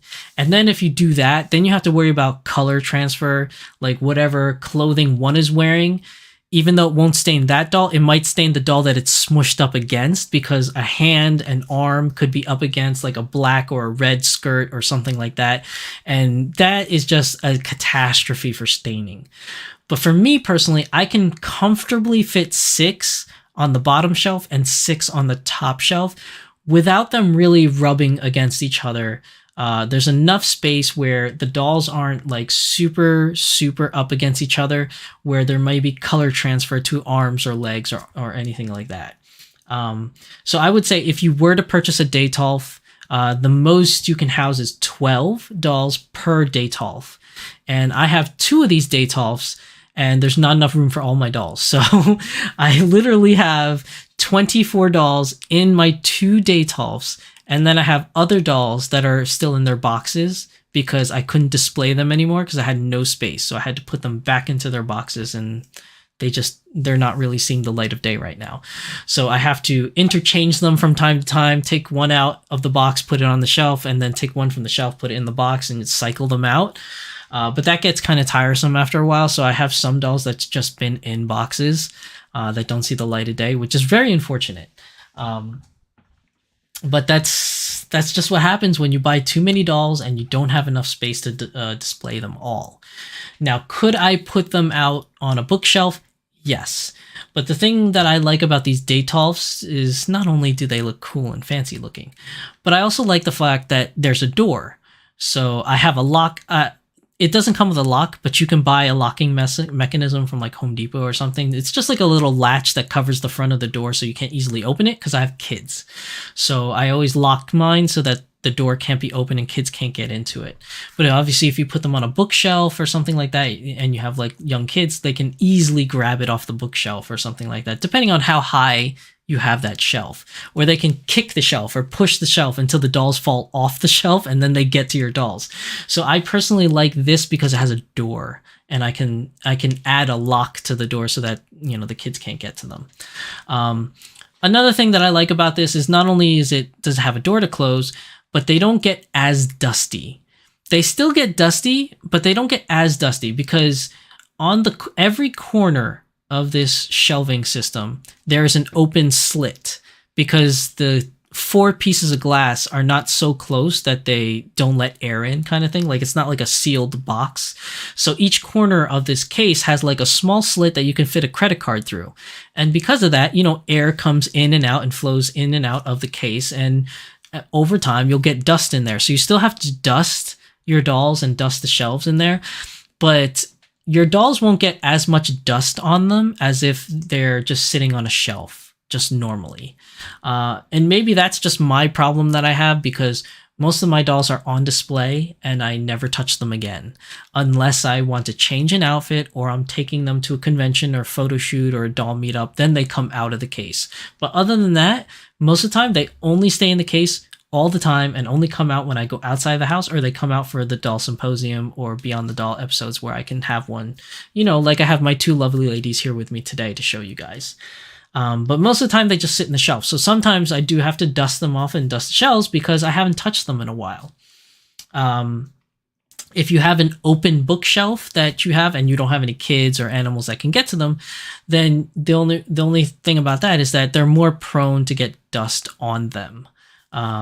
You know, because it's just all open. It's just open air. So I really like these. Now, I was lucky that when I bought these at the very early stages of my doll hobby collecting, these were $75 each, which is not too bad of a price. But if you go on there onto IKEA nowadays, they're $125 now. So if you want to get one If you want to get one nowadays, there are, oh no, $130. I just looked it up on Google. They're $130 now. So that's what, $50 more than I paid originally when they were first released. So they are quite expensive now. So if you're looking to buy one nowadays, just be aware they're $130 each. You may get lucky and find a used one, maybe on eBay or Facebook Marketplace somewhere near where you live. But if you want to buy one brand new from IKEA, you're looking at $130 for one case. So it is quite expensive if you want to display your girls in one of these. But they do have cheaper options. I don't know about cheaper options for a glass display case from other companies. I tried doing a Google search. Every time I found glass cases, they're all in the $500 to $1,000. And that's because those are those glass cases you see in stores, like that you would see in a Target or, you know, a Walmart, like displaying like jewelry or stuff like that. Those things are like industrial or commercial use glass cases that cost so much money. But for the average person in their home, glass cases like this, where it's glass on all sides, I can't find anything like that other than IKEA. You may find some shelves like this that are all wood on 3 sides and only the front of the door is glass. You can find those and you can use those, which is totally fine. But what I like about this is that because it's glass on all 4 sides, it lets light in a lot easier. So when they're on display, you know, there's no shadows or darkness around them. It's just full on light from all directions. And it's just much nicer aesthetically to look at. But you can definitely buy like a regular bookshelf with a glass door. That works fine too. You just got to add lights inside of the cabinet so that it can actually show and actually display what you have in there. Because, you know, with those other 3 sides being closed off from light, it's actually quite dark inside those kind of cabinets. Now, another thing you could buy that's really popular amongst collectors is, why did I skip? Is this. This is also from IKEA. It's about like $50, $60. It's called the Billy bookshelf. And a lot of people use these. I've seen this in a lot of people's photos of their doll collections. You can get a Billy bookcase or something equivalent. You don't have to buy it from IKEA. There's lots of bookcases that look just like this, and you could probably get it cheaper than IKEA prices, I'm pretty sure. But I'm just using this as an example because I know a lot of people use it. The Billy bookcases comes in a lot of different sizes. So you can have it like this. You can have it even half the size of this, like lengthwise. You can have it double the size of this, which is pretty interesting. You can even get a version of this that has doors, like glass doors on them. So there's all different kinds of versions that you can get, but this one's more popular. Now you do have to, you could see here, there's like 1, 2, 3, 4, 5, 6 shelves, right? Essentially, you're going to have to remove out 3 to have a total of 3 shelves to fit a 1/60 scale size doll, because this little area here is not big enough for a 1/6 scale doll. So you do have to remove 3 of the shelves so you can fit 3 levels of dolls onto this shelf. But it is definitely a cheaper option than Detolf, and probably an even cheaper option if you get it somewhere other than IKEA. Maybe you'll find it at Walmart for way cheaper, or something equivalent at Wayfair or something like that. I'm sure there are much cheaper options. I only use this as an example because I know a lot of people use these Billy bookcases. Now, another thing you could do to display your dolls is floating shelves.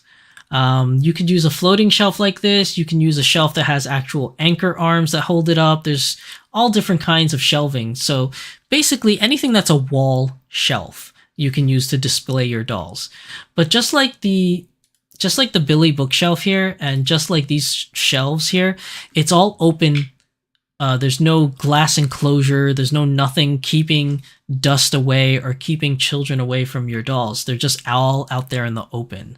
So just do be mindful of that. Now, obviously, if you put a wall shelf really high up, then the kids can't grab it. But again, if the kids like smack on the wall, because you know they're kids, they do that. If they start banging on the wall, it might create enough like force to like have them teeter-totter to the point where they fall off the shelf. Also, if you live in an area like Japan or anything like that that has some mild tremors like California, and they're on a shelf like that, they will fall off the shelf. and your dolls can possibly get damaged. So if they're all out in the open like that, that's another thing to consider, as well as the dust. Again, if they're out on a shelf like this, just remember to regularly dust. If you're a clean freak, then you already do it all the time, so that's not a big deal. But if you're not like overly cleanly, like I'm not saying dirty, but if you don't like clean it from time to time, obviously it's going to get a lot of dust, and the dust is not good for the dolls either. So you don't want that happening. But you can put them on anything like this, like shelves and things of that nature. Now, if you really want to go way out of left field, and this is something I'm considering picking up because I've never bought one, but they look really cool, and I may buy one to try it out to see how it is, but they are very expensive. So do keep an open mind. This is not something that's used for dolls at all, but it's something that I noticed that you can use for dolls, which is these things here. This is a Lego display case. This is built specifically for Legos. So like you can see here, this is the Spider-Man Daily Bugle version. And this is what it looks like without the Daily Bugle picture and the Lego inside. So it's just a big clear box, and the dimensions of this is pretty nice. Like, so the dimensions of this is about 15 inches in width, like 15 inches like wide, and it's about 65 centimeters tall. So now you know our dolls are 60 centimeters tall. So this just fits. So you can fit about 2, maybe 3 dolls at most inside this one glass case. And the great thing about this is you don't have to assemble anything, really. Like, it's not like a hard assemble. Like, you have the regular base plate, and all these glass sides are not actually glass. They're clear acrylic, and they're held in by magnets. So they're all magnetized and held in together by magnets to the base, and the corner ends here are held by little screw tabs. So it's a combination of magnets and screw tabs that keeps this all together. But if you definitely want something that doesn't get any dust, because this is airtight. So if you put these things together, there's no dust getting into your dolls. So this is a great option. I really want to try this out. And the only reason why I haven't tried this out is because these things are expensive. So if you are a Lego collector and you already have one of these, you know what I'm talking about. But this particular one here can range, there's different prices depending on what options you get. I think there's like a lighted option, there's one that comes with a background option and things like that. But I think the bare bones version of this is about $130 for just this. So you figure if you're spending $130 already, that's already a Detolf, like a whole Detolf shelf that you can fit about 12 dolls in, versus getting one of these like little collector things that you can at most hold 3 dolls in. And the reason why I'm thinking about getting this is because I really want to try it out and put it on my desk and have like an area on my desk where I can have my dolls instead of a Detolf shelf, and have like a clear covering over them so that they don't get dirty from dust or me spilling like tea. Like if I'm drinking tea one day, I don't want it to spill over onto the dolls. It'll have a glass case covering it. Excuse me. So it's something that, thinking way outside of the box here, I think it's something that you can use to display your dolls if you have disposable income to do so, because it is very expensive. I wouldn't recommend it if you're low on cash. This is 100% a luxury item. Well, I guess you could argue that dolls that of this scale are luxury items to begin with. But if you're really hard up on cash, this is definitely not something I say is necessary or even needed. But if you want to go that extra mile and do something cool for your dolls, or have like a nice centerpiece of your collection, this could be something that you could be looking forward to. And you can buy this on, you can go to, what's it called? What's the name of this place again? It's called Wicked Brick. That's the name. It's called Wicked Brick, and it's a Lego thing. Actually, you know what? Let me show you guys. Hold on. Let me just show you guys so that you guys don't have to like guess. I'm going to show it to you. Give me 1 second to adjust. Oh, what happened to my screen? Wow. That really screwed up my screen, didn't it? My whole background is messed up. Okay, hold on. How do I fix this? Nope.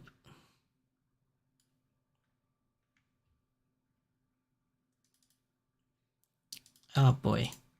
My screen got, I messed up my own screen. There we go. Okay, I don't know how that happened. So let me move this over. There we go. And then I will show you guys the website. Give me a second here. All right, so this is Wicked Brick right here. This is Wicked Brick. This is all for Legos.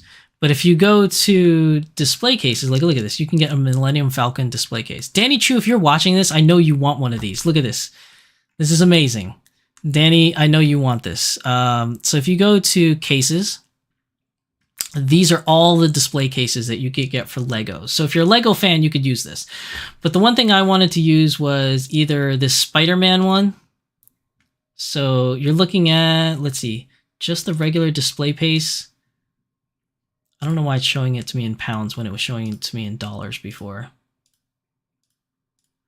But 119 pounds, whatever that is in dollars. You can get this.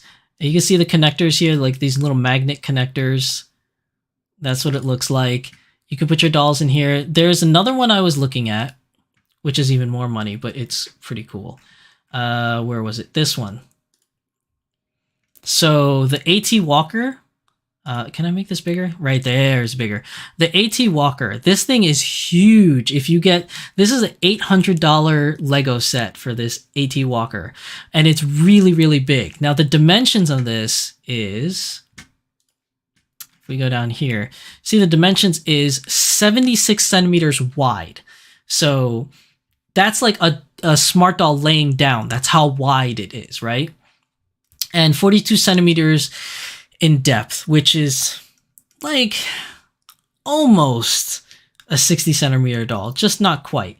And the height is 65 centimeters high.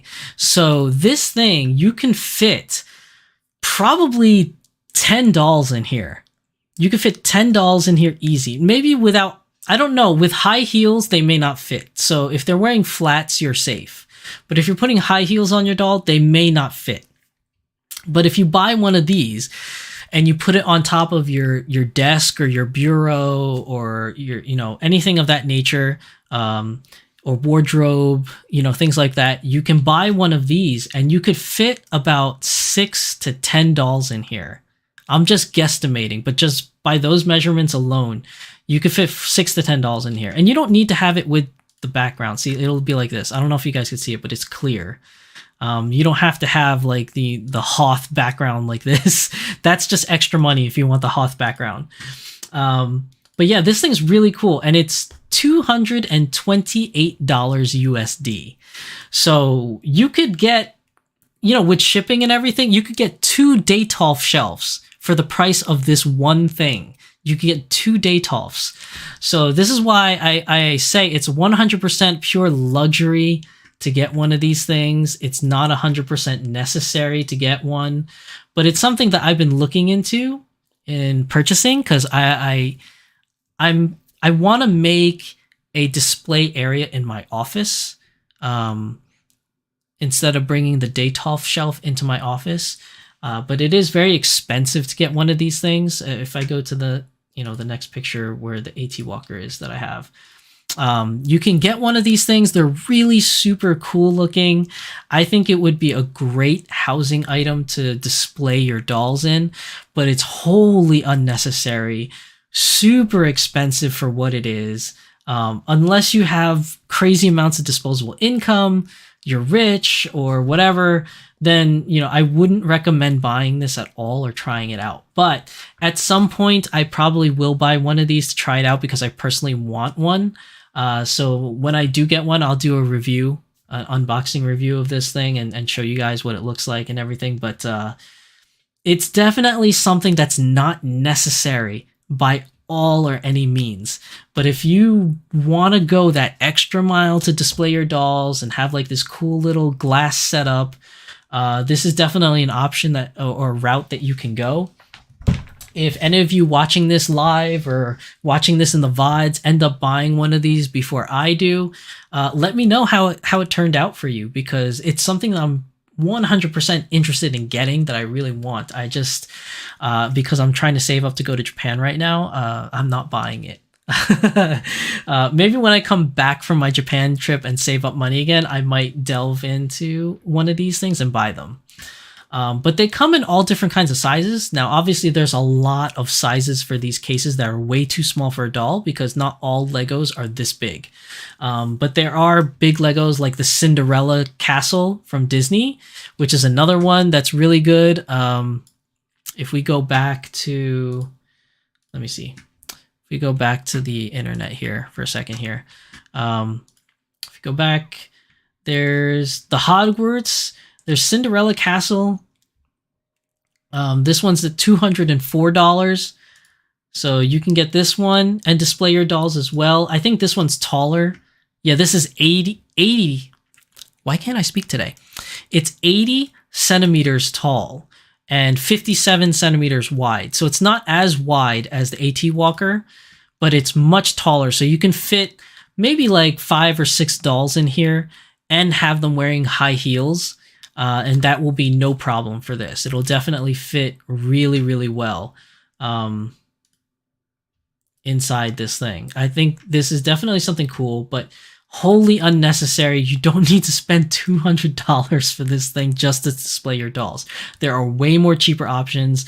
If you thought the Daytolf was expensive, this is way more expensive than that. Like I said, this is wholly unnecessary, but you can buy these things. Like this is really big too, I think. This Hogwarts display case, this is 45 centimeters tall, so that won't fit a doll. How about this other one that looks pretty, the Hogwarts Castle? This is 62 centimeters tall, so still not tall enough to fit these dolls. See what I'm talking about? Like, not all of these are big enough for a doll. So you're looking at the AT Walker here, you're looking at the Disney Castle, you're looking at the Daily Bugle, that'll fit. This is too thin. Maybe you can only fit one doll. Maybe you can fit one doll in here for the NASA display case. You could probably buy this for one doll. Let me see.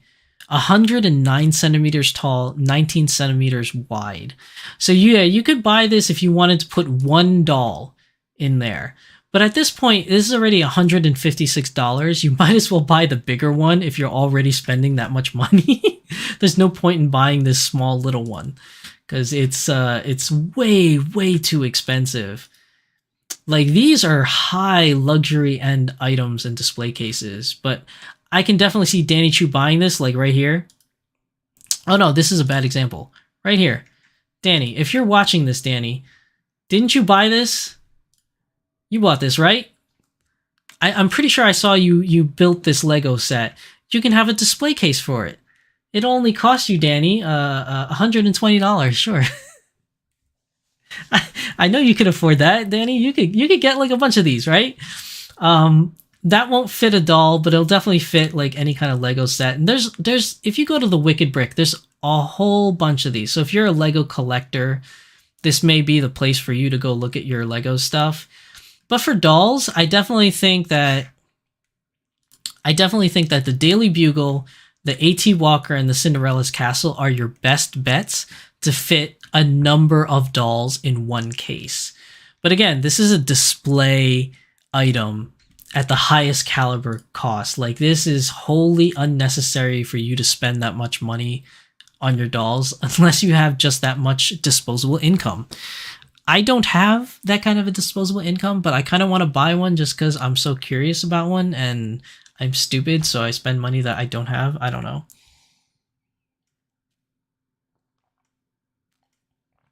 But yeah, that is it for display cases. So what did you guys think? That's pretty much everything that I have to say today about doll stands and display cases.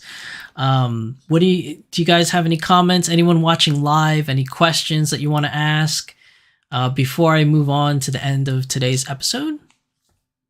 Or anything in general? If you guys want to talk about anything in general, we can go over a couple questions before I head on to the last part of today's episode. Nobody? Anybody? Bueller? Okay. All right. I guess that's everything. So, again, you have a myriad selection of doll stands to go from cheap to expensive, and you're looking at about from cheapest to around $4 to the most expensive around like $60 at most for doll stands. And there are definitely different places that you can go. For Smart Doll, they have their own Smart Doll selection, but all those stands you'll probably have to buy secondhand. Volks has the expensive ones. You can go to Alice Collections to get the medium tier, or you can go to Amazon, eBay, Mandarake. You can go to Taobao. All of them have all different kinds of versions of doll stands to buy, from cheap to expensive. So just make sure you do your due diligence when you're searching up different sellers, especially when you're looking at stuff like eBay or even Mercari or things like that. Just make sure you do your research and don't get scammed. On price is what I'm talking about. I don't think anyone's really going to scam you on doll stands, but you never know. I mean, there could be scammers out there that'll be like, hey, I'm going to sell you this $5 doll stand, and then like you buy it and then nothing comes in the mail because they wanted to scam you out of $5. I don't think that's really going to happen, but you never know. But yeah, and then when it comes to display cases, I think your best bet is either buying some type of a bookshelf or a Daytol from IKEA. I think those are the two best options. And of course, if you want to go really cheap, you can get like just a regular wall shelf that does the trick very well. You could just use your desk or, your wardrobe dresser or whatever have you. And if you want to go really crazy, you can buy those Lego display kits. It's unfortunate, like nobody makes a doll display kit set. Maybe one day somebody will, but it would be nice to have a display case specifically made for 1/3 scale dolls. That would be really cool. Anybody watching this, there's an idea. But yeah, there's a lot of different ways that you can display your dolls. Like I said, me personally, my dolls are in Daytolfs. But I am at some point going to work on a project. I want to build my own doll display case to my own specifications that I want for my office. I've been mulling around the idea for a while. I've been drawing up schematics on what my display case is going to look like and how I'm going to build it. I've been drawing a lot of schematics, actually. I just haven't got around to the building part. I'm no stranger to building things, as my prior employment it required me to build things, so I'm not a stranger to building things like desks or bookshelves or things like that, or even display cases. I just haven't gotten around to doing it because I kind of want to make mine like a Daytol, like out of glass. And finding distributors to make me custom cut pieces of glass is going to be expensive and hard to find. So that's mainly the reason why I haven't built my own display case yet. But I have designs drawn up for one. I just have to get around to actually finding a glass dealer that will make a very specific size cut of glass for my case. But when I do get it built, obviously I will show you guys what it looks like and how it works and things like that. At some point, I'll get around to it. But yeah, that's pretty much everything for today's episode. So let's move on to the last part, which is going to be Shizusan's Anime Corner. And there is one specific anime that I want to talk about. It's a new anime that just came out. It's not entirely finished yet, but the first, I think, 9 episodes are out, which is going to be a really long one. It's called The Magical Revolution of the Reincarnated Princess and the Genius Young Lady. Yes, it's a very, very, it's a long name. And it is, yes, it is an isekai. As you guys know, I am an isekai fan. I love isekai so much. They're like my favorite genre of anime. And yes, I'm using the manga cover. This is manga volume 2 as a cover because all the anime like pictures just didn't come out clear. They didn't really look nice, so I just pick a manga cover. But this show is really, really good. I don't know how it turns out to be an isekai because like I said, the season is not over yet. So I don't know, and I'm not very far into it, to be honest. I'm only 9 episodes in. But I don't know where the isekai part comes into play, although throughout the episodes they give you little hints and pieces of another world. So I don't really know what's going to happen. But what I can say is what has happened so far in the first 9 episodes that I saw is a lot of fun. It's really cool. I think it takes, in my opinion, it takes a new twist on magic, so to speak. There is traditional magic, and then there is another version of magic in this show, which I thought was really a really cool way to use magic. And I don't want to give away too much because it would kind of be spoilers, but let's just leave it at that. And it encompasses the 2 main characters are these 2 ladies. So you have this girl over here who is the reincarnated princess. Oh wait, why didn't you guys say anything? I didn't change the presentation mode. I've been talking this whole time and I didn't have it on the right view. I'm so sorry, people. But it's this is the bloopers. This is the picture of the show that's called The Magical Revolution of the Reincarnated Princess and the Genius Young Lady. So this is the manga cover, volume 2. So the girl on your left in the blonde hair, she is the quote-unquote reincarnated princess. Okay. And then the one with blue-haired girl on the right-hand side is the genius young lady. And this show is definitely captured my heart. It's really cool. It's new for this season in anime, for winter season. I wouldn't say it's topping the charts, but I believe it's in the top 10, if I'm not mistaken. It's amongst up there, the top 10 with Attack on Titan Season 4, and what else is up there? Eminence and Shadow, I think, is up there. Reincarnated as a Sword is up there. I forgot what else is up there on that top 10 list. But it's definitely up there. I think one of the weeks it made number 1 on the list for... No, I think it was 3 weeks in a row it was number 1. But yeah, it's a really cool show. Which is weird to make it number 1 because it's not even finished yet. I really think these pundits should grade the shows at least when one season is over, to be able to grade it. But who knows?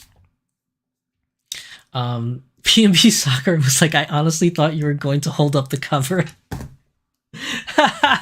I'm so sorry. I was like so excited to talk about this show. I forgot to change the view so that you guys can see what the hell it was I was talking about. I'm so sorry, guys. PNB Soccer thought I was going to hold up the cover. I wish. I don't own the manga, so I couldn't hold up the cover anyways. But yeah, I think it's a really good show. It's not like overly violent, so you're not going to see like really, really grotesque stuff. There is some action scenes that go a little bit violent, but nothing I think is too crazy. Like I wouldn't say it's Jujutsu Kaisen or a Demon Slayer or Attack on Titan kind of violent. It's not like that kind of violent. But there are fight scenes in it that go a little crazy, but not... It's mostly just about the daily lives of these 2 girls and some other people that come in and out along the way. But it's really good. So if you haven't had a chance to see this show, I definitely would recommend it.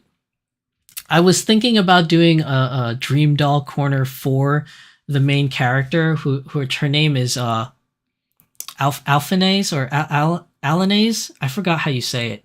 I forgot how you say her name, but the girl in the blonde.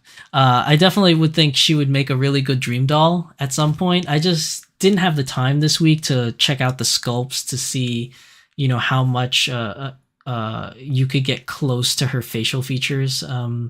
But if I were to regularly guess, I would say a Mirai head would be a standard default to make one, or maybe something like a DDH 8 would be really good, or a DDH 13 maybe for Volks would work really well. But again, I don't know off the top of my head. I haven't really looked far into it because I just haven't had the time to do so.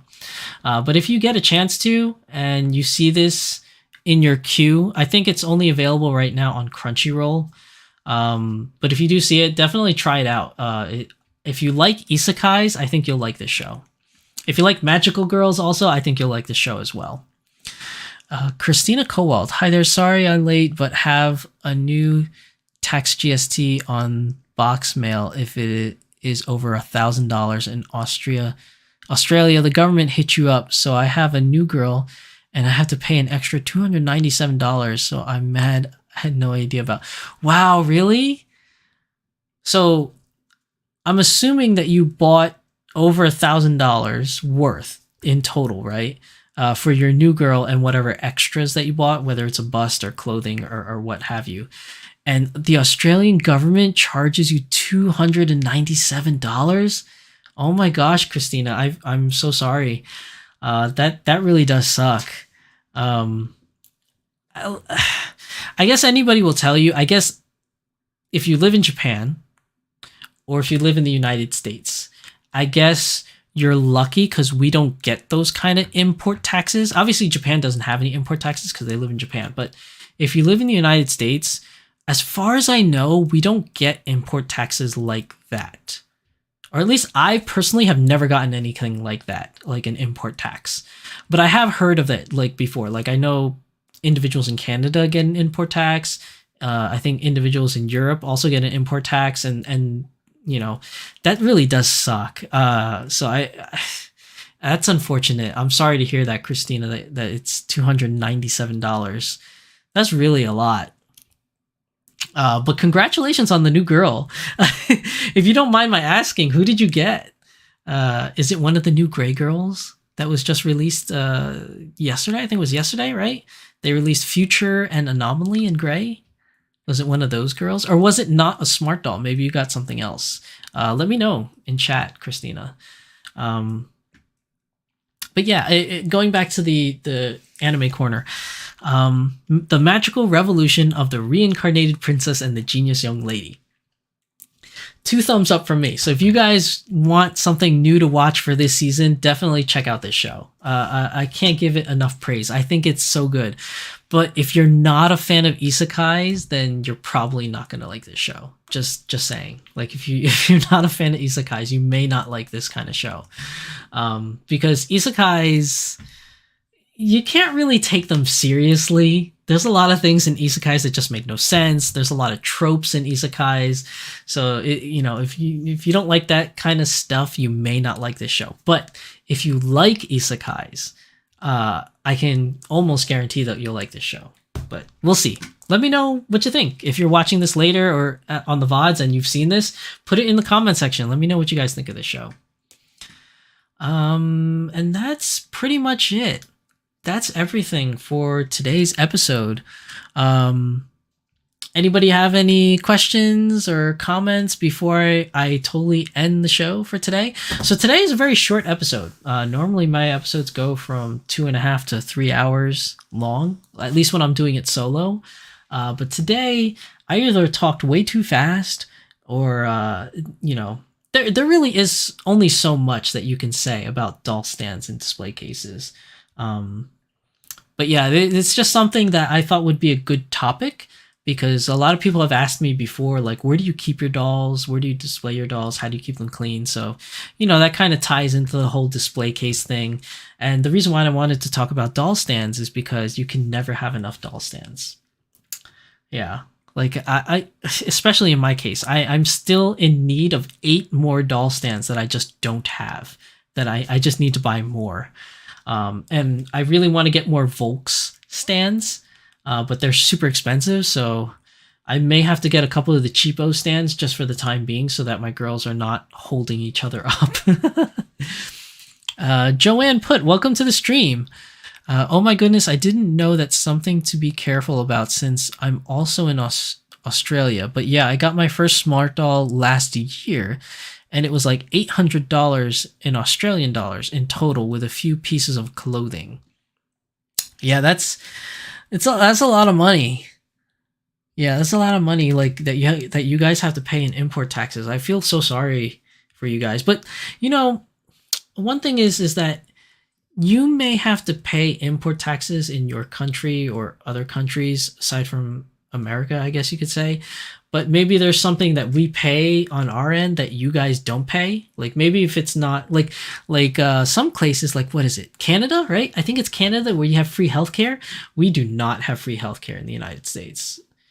I mean, I guess we kind of do with welfare or something like that, or Medicaid, but not everybody qualifies for that.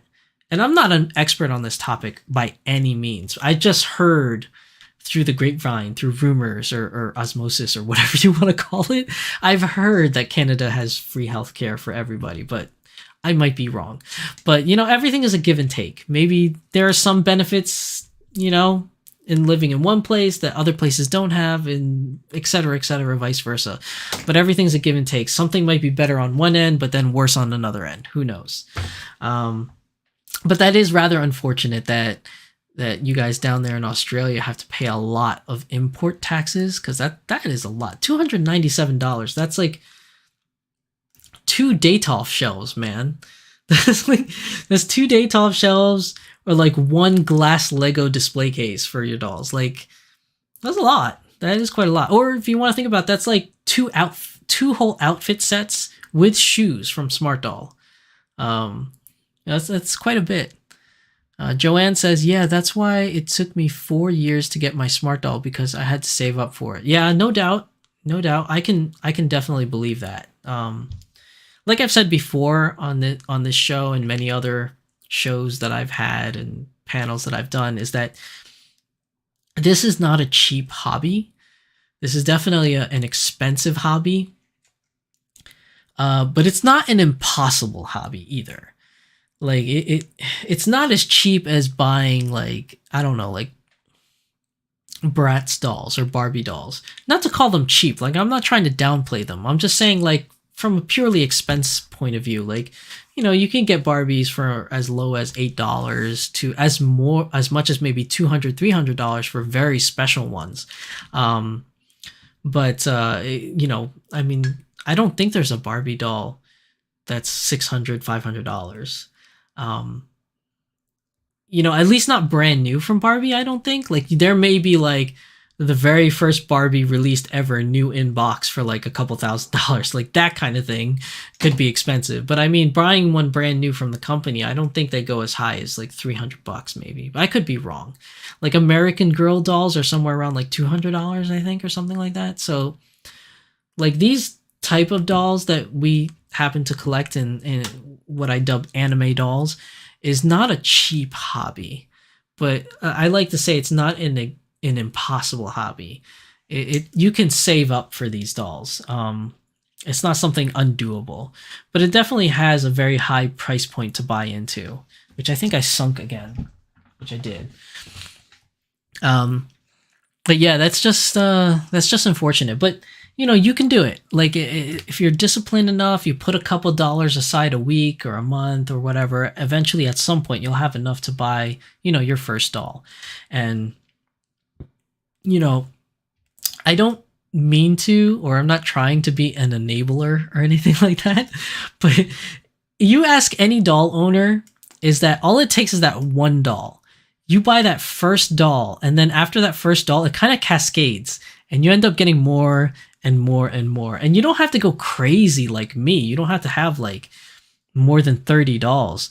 But you know, you can have like 5 or 6 dolls. Like they do tend to multiply, is what I'm saying. Yeah, a lot of people in the hobby always say, I'm just gonna get one. I'm just getting the one doll. And then like, you know, a couple months or a couple years later, you end up having maybe a couple more. So they do tend to multiply at some point. But yeah, I mean, you know, that's hold on, I'm sorry. I'm just trying to get Chi back out here. Hey, my little girl. So that's pretty much it for today's episode of the Doll Symposium. When are we having our next guest? We probably won't have our next guest until April, as of right now. Like I said again, I'm still working on scheduling for certain guests because it's hard to get their you know, schedules for some people, especially when they live in other parts of the world. So I am trying to get more guests onto the show so that we can talk about a lot more cool things. But I don't think the next guest will be until April, if I'm not mistaken. So episode 21, the next episode of the Doll Symposium will just be me again. It'll be a solo show. So I hope to see you guys there.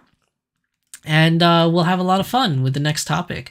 But as for now, that's it for me for today's episode. Thank you, everybody.